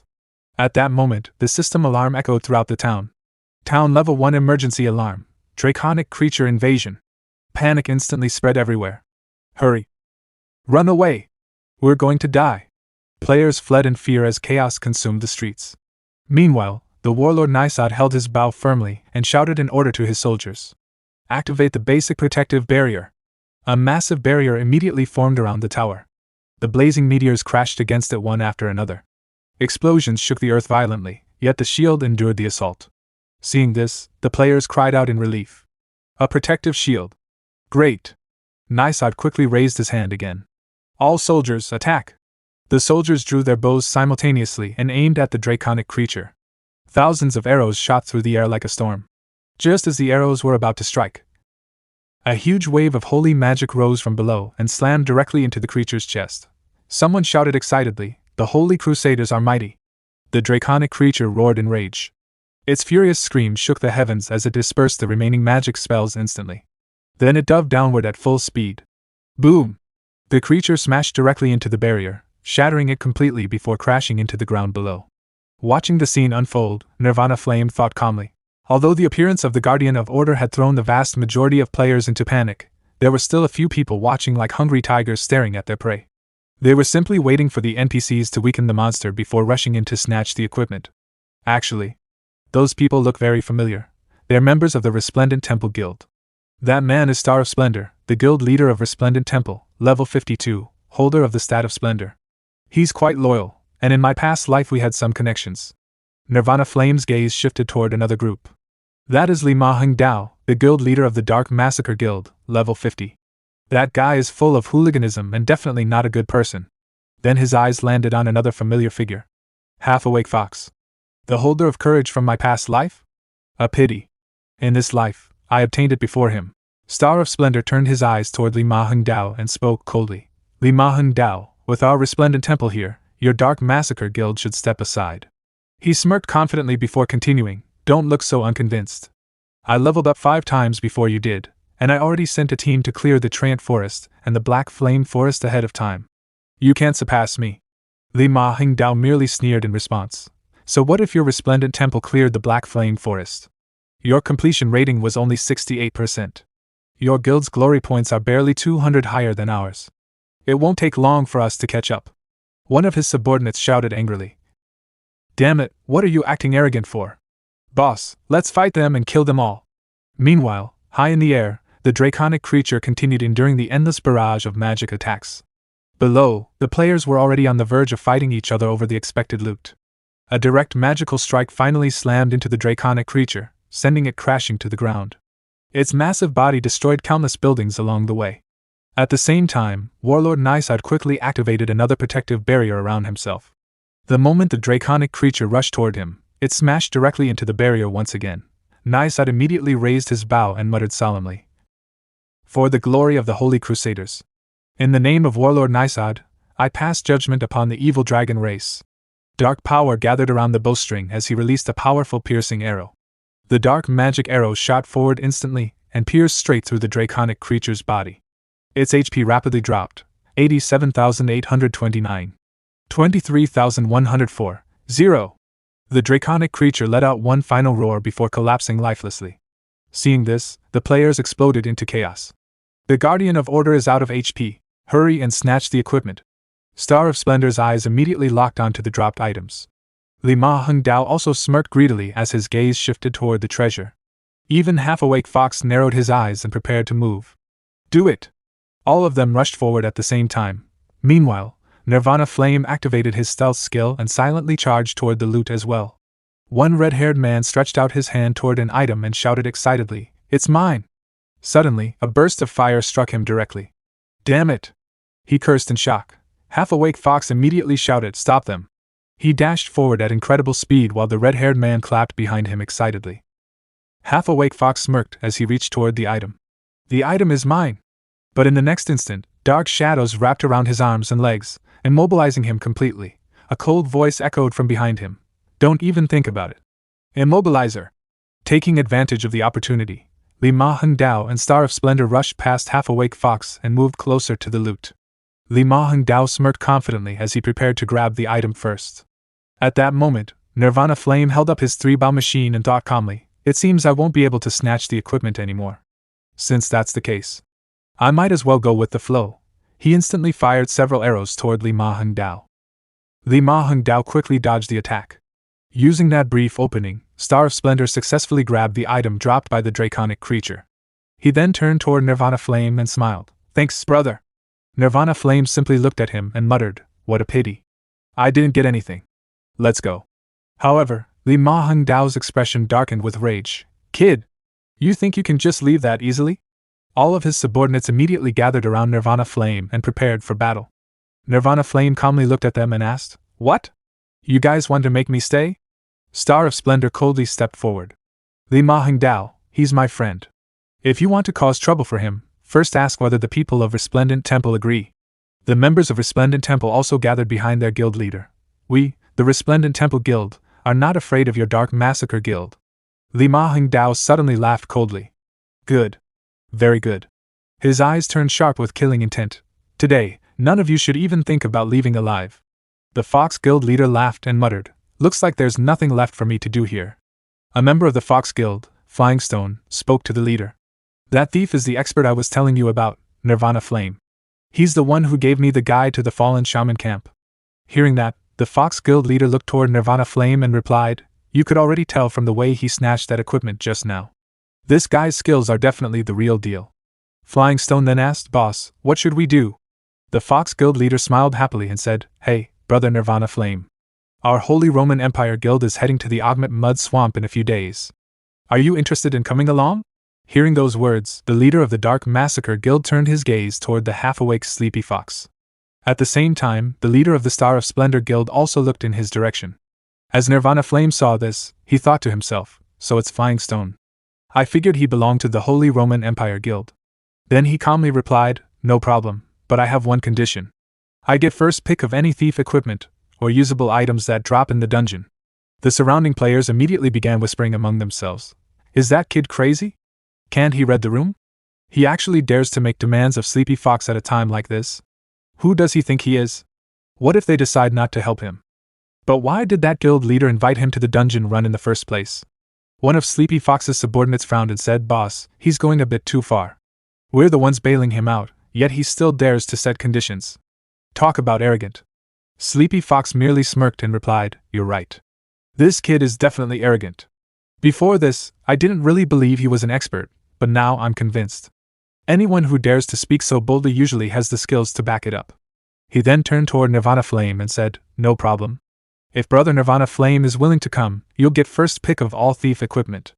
The crowd was instantly shocked. "No way. Seriously? Just who exactly is this kid to make even Sleepy Fox agree to terms like that?" One of the subordinates from the Dark Massacre Guild stepped toward his leader and whispered, "Boss, our current situation is a bit awkward. We can't possibly fight against two guilds at the same time." Sleepy Fox then looked at Drawn Sword and politely said, "Brother Drawn Sword, do me a favor and let this go. Let's call it a day." Drawn Sword coldly replied, "Since guild leader Sleepy Fox has spoken, we'll let it slide." He then turned around and ordered his subordinates, "Let's go." As the Dark Massacre Guild departed, the leader of the Star of Splendor Guild walked over to Nirvana Flame and said, "Brother, I didn't expect you to have ties with the leader of the Holy Roman Empire Guild. Thank you for your help today. Otherwise, I wouldn't have been able to obtain this piece of equipment." Nirvana Flame smiled lightly. "No, you're overthinking it." Sleepy Fox then looked toward Radiant Star and asked, "Brother Radiant Star, did you get a good haul today?" Radiant Star checked the blue system screen in front of him and sighed. "Don't even mention it. This equipment is actually pretty useless.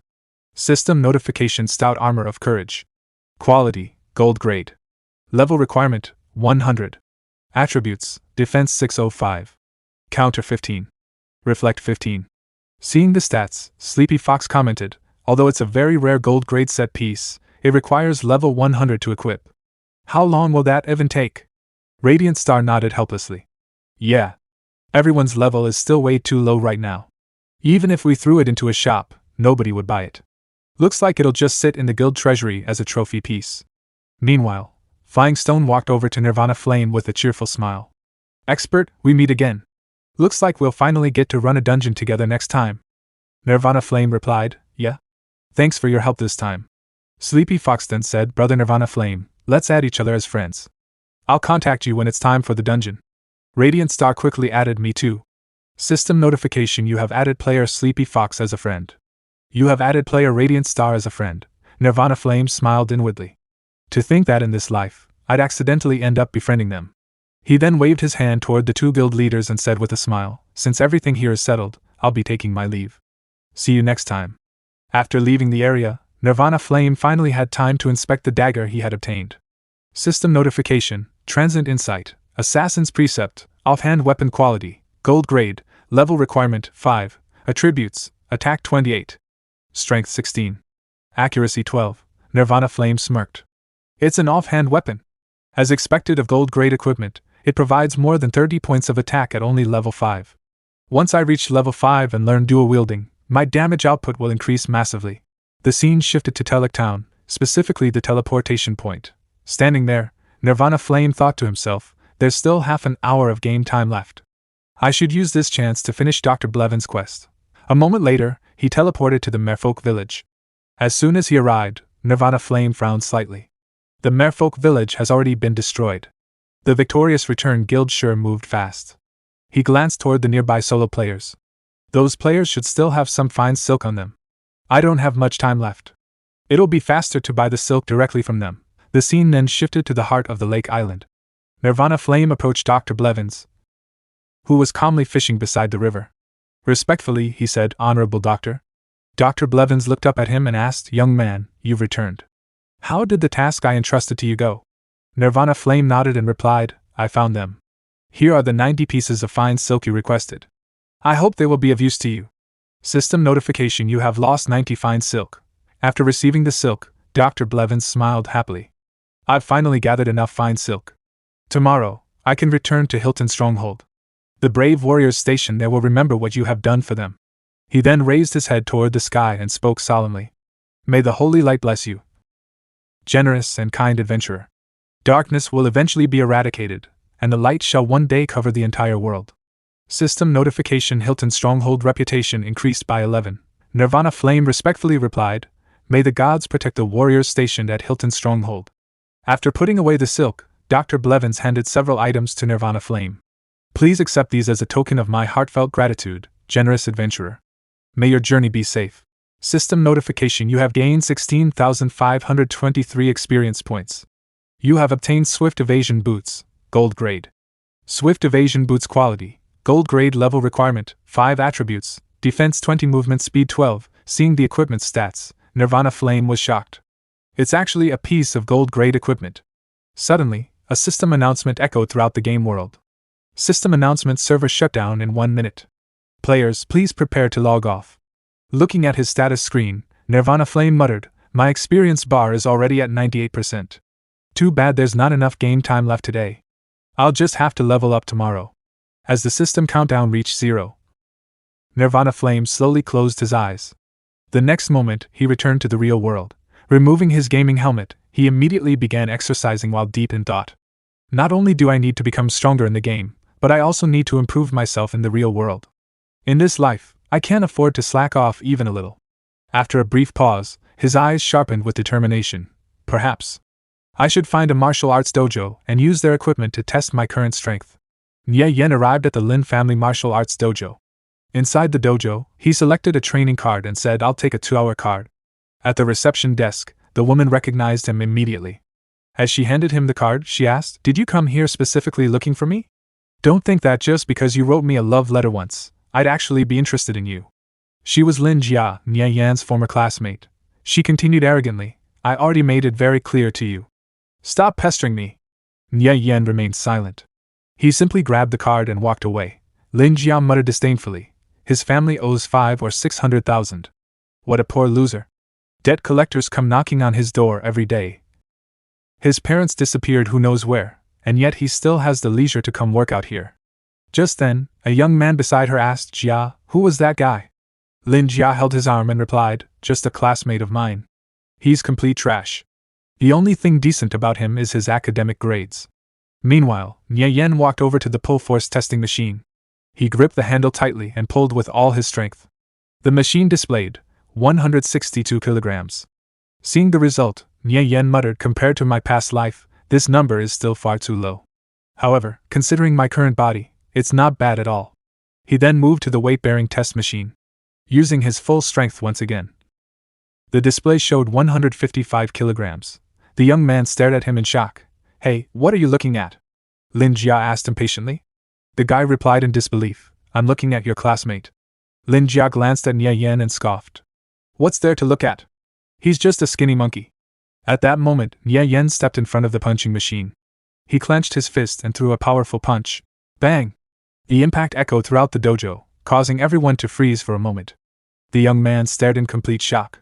Even Lin Jia's eyes widened in disbelief. Nie Yan calmly flexed his fist, completely unfazed by everyone's reactions. After finishing his training, he returned the card to the counter. Lin Jia, now clearly impressed, blushed slightly and said, "Brother Nie, these 2 hours are on the house. Also, this is the bonus reward for breaking the dojo's record. 26,000 in total." Nie Yan accepted the bonus card with a faint smile. "Thanks." Inside, he thought, "I didn't expect to get a bonus just for breaking a record." Lin Jia blushed even harder and asked shyly, "Brother Nie, I'm free tonight. Would you like to have a drink with me at Night Dream?" Nie Yan replied coldly, "Sorry. Not interested." Without another word, he turned and left. Lin Jia stood there in shock before gritting her teeth angrily. What's he acting so arrogant for? As if this lady would wait for him anyway. After leaving the dojo, Nie Yan headed to the shopping mall. While shopping, he thought, now that I have this bonus money, I won't have to worry about this month's nutrient solutions.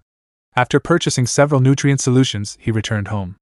That night, beneath the bright full moon, Nie Yan picked up his gaming helmet and logged into the game. The moment he entered the virtual world, he muttered, "I already obtained the Featherfall Jewel earlier. My next goal is to reach level 4 and then raid the famous elite monster, Lion King Kato." Inside the game, Nirvana Flames swiftly slaughtered water spiders with his dagger. One spider after another fell beneath his attacks. Soon, a flash of light surrounded him. "I've finally reached level 4. He exclaimed. "Just one more level, and I'll be able to equip my new weapon. Defeating Lion King Kato should be enough to push me to level 5. However, before fighting him, I still need to make some preparations." Nirvana Flame immediately used a return scroll and teleported away. A moment later, he arrived at the Kalor City auction house. As he entered, he thought, if I remember correctly, the opening of the SOS Valley dungeon is approaching fast. Many large guilds will definitely head there to clear it. The werewolves inside possess terrifying poison in their claws, meaning the price of black phenol potions, which cure that poison, will skyrocket overnight. Walking up to the auction house clerk, he said, "Hello? Give me 9 quivers of poison arrows. Also, I want all the black phenol potions and every black phenol potion recipe you have." The clerk stared at him in shock. "All of them." "Customer, are you sure?" Nirvana Flame folded his arms confidently. "That's right. All of them." After completing the transaction, the clerk happily waved goodbye. "Please come again next time." As Nirvana Flame left the auction house, a smile appeared on his face. "It seems the fortune from the black phenol potions belongs to me now." After teleporting back to Moto Town, a smile appeared on Nirvana Flame's face. Activating his movement skill, he dashed forward at incredible speed. Moments later, he landed on top of a steep cliff overlooking Crimson Dream Hills near Moto Town. As he spotted Lion King Kato in the distance, Nirvana Flame narrowed his eyes and thought, as expected of an elite monster. Even the wild bison leader can't compare to its massive health pool. He glanced down from the edge of the cliff and muttered, "Right here." Without hesitation, he jumped off the cliff. The Featherfall Jewel activated instantly. Using its active skill, his body became as light as a feather, greatly reducing the force of gravity as he descended through the air. With the Featherfall Jewel, Nirvana Flame thought, the silk thread from the silk spinner's ring won't snap under my weight. He raised his hand and activated the silk spinner's ring. A strand of spider silk shot outward and attached itself firmly to a nearby tree branch, leaving Nirvana Flame suspended safely in midair. This will allow me to reach a glitched spot no player has ever discovered before, he thought confidently. While hanging from the spider silk, Nirvana Flame steadied himself and drew out his triple bow machine. A faint smile crossed his face. Let the raid begin. He loaded poison arrows into the weapon. Poison arrows deals 9 points of poison damage per hit 1,000 arrows per quiver. At the Crimson Dream Hills near Mordo Town, players were constantly fighting lions to level up and collect materials. Among them was the unrivaled level 6 shield warrior, Resplendent Blade Light. He stood proudly with one foot on a fallen lion while holding his massive shield. One of his subordinates nervously asked, "Blade Light, should we grind for another 2 hours before leaving? We almost have enough lion pelts." Blade Light nodded. "All right. Even though a lion shield dropped, it's a pity that a lion armor didn't." On the other side, the unrivaled level 6 elemental mage, Gui Chao, replied, "The drop rate for lion armor is only 0.2%. How could it possibly drop so easily?" Blade Light laughed. "The drop rate for a lion shield is only 0.1%, and we still managed to get one." Heizhou narrowed his eyes and said, "That was just luck." Clenching his fist excitedly, Blade Light replied, "Heizhou, if a lion armor drops as well, my defense will become invincible." Heizhou inwardly scoffed. What a self-righteous guy. Just because his skills are a little better, he keeps showing off. Suddenly, Blade Light's gaze shifted toward the top of a nearby cliff. His eyes widened. "Is that a player?" At the top of the cliff, Nirvana Flame was hanging from a tree using a weaver's ring.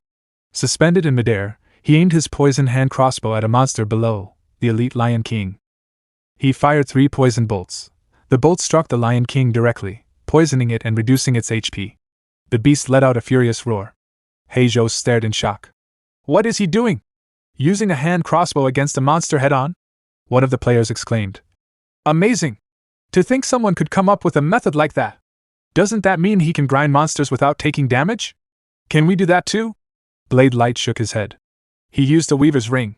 Falling from that height would normally snap the silk thread. Besides the ring, he must also be using an item that reduces his weight.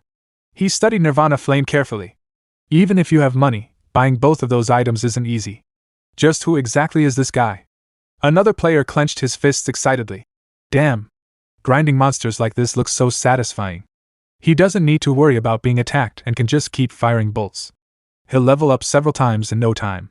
Behind him, Heizhou narrowed his eyes. But what kind of monster requires such an elaborate strategy? Suddenly, the ground trembled. Everyone froze. "It's an Elite Lion King!" Heizhou shouted. "That guy is fighting an Elite Lion King!" One player immediately suggested. "Should we go steal the kill from him?" Before anyone could act, they noticed a large pride of lions rushing toward them. "Quick! Retreat! Split up and run!" Meanwhile, Nirvana Flame continued firing poison bolts at the Elite Lion King. The beast roared repeatedly and tried to reach him, but the distance was too great. As another bolt flew from his crossbow, Nirvana Flame smirked. "It's precisely because you don't have any ranged attacks that I chose this location to deal with you." Another poison bolt struck the Lion King's face. With poison damage, the killing speed isn't slow either. Killing an elite monster above my level grants 800% experience. I might reach level 5 in a single fight. The Lion King's HP continued to fall. 30 minutes later, after endless attacks, the beast entered its berserk state with only 20% HP remaining. Nirvana Flame smiled. It finally went berserk. Looks like its HP is almost gone. He fired another 3 bolts. The attacks landed perfectly. The Lion King's HP dropped to 0. The massive beast collapsed. Using his Featherfall Jewel, Nirvana Flame descended safely to the ground. "This strategy is far too effective," he muttered. "Even if the Lion King summons its pride, my position won't attract their aggro." He quickly moved toward the loot. "I need to appraise the drops." A notification appeared. Super Insight activated. Lion King's Shield. Quality Gold. Level requirement 5. Defense 45. Magic resistance 7. Weight 10 pounds. Usable by warriors, paladins, and array masters. Black Blood Cloak. Quality Gold. Level requirement 5. Defense 20. Movement speed 6. Weight 2 pounds. Usable by assassins and array masters. Nirvana Flame grinned. "Not bad. They're exactly the items I can use." Another notification appeared. "You have slain the elite monster Lion King Kato. You have reached level 5. "Finally!" Nirvana Flame said with satisfaction. "At level 5, I can finally dual wield and equip my new gear." A blue system window appeared. Equipment: main hand, horn dagger bronze. Offhand, assassin's precept gold. Boots, quick turning boots gold.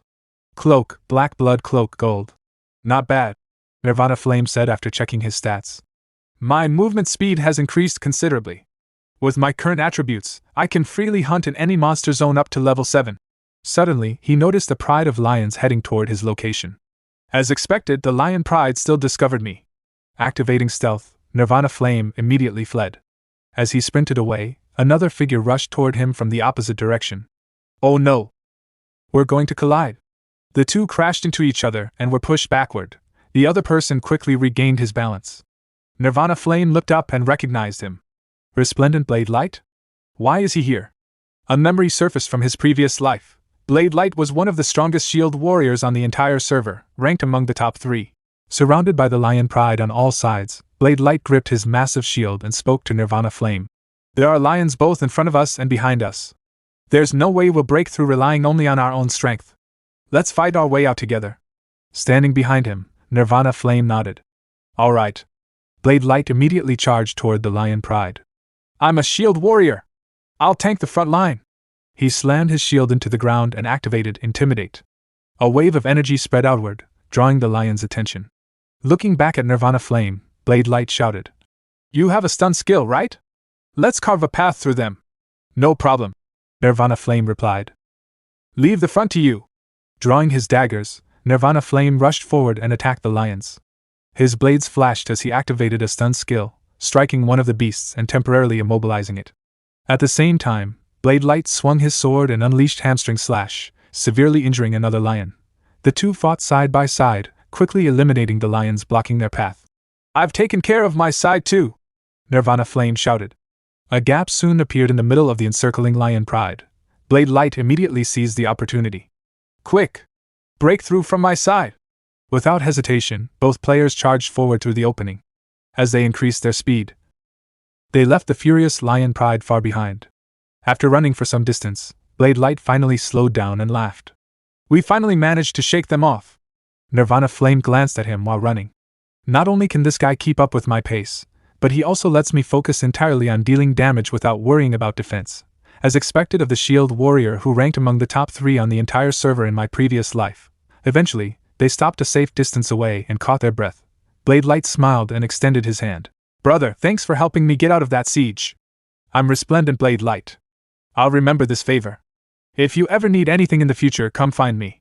As long as it's within my power, I'll definitely help. Nirvana Flame looked at the outstretched hand. Resplendent Blade Light. I remember his story. In his previous life, Blade Light had a close friend named Heizhou, an elemental mage. Together, they founded the guild Unrivaled and were known as inseparable brothers. However, Blade Light rarely involved himself in managing the guild, allowing most of Unrivaled's authority to fall into Heizhou's hands. Later, Blade Light discovered a painful truth. His girlfriend had been secretly having an affair with Heizhou. Betrayed by both his closest friend and the woman he loved, Blade Light eventually left Unrivaled. Without him, the guild gradually declined and eventually became nothing more than a second-rate guild. Returning to the present, Nirvana Flame smiled and shook Blade Light's hand. I'm Nirvana Flame, a thief. As their hands clasped together, Nirvana Flame silently made a decision. Perhaps in this life, I can save Resplendent Blade Light from the tragedy that awaited him in my previous life.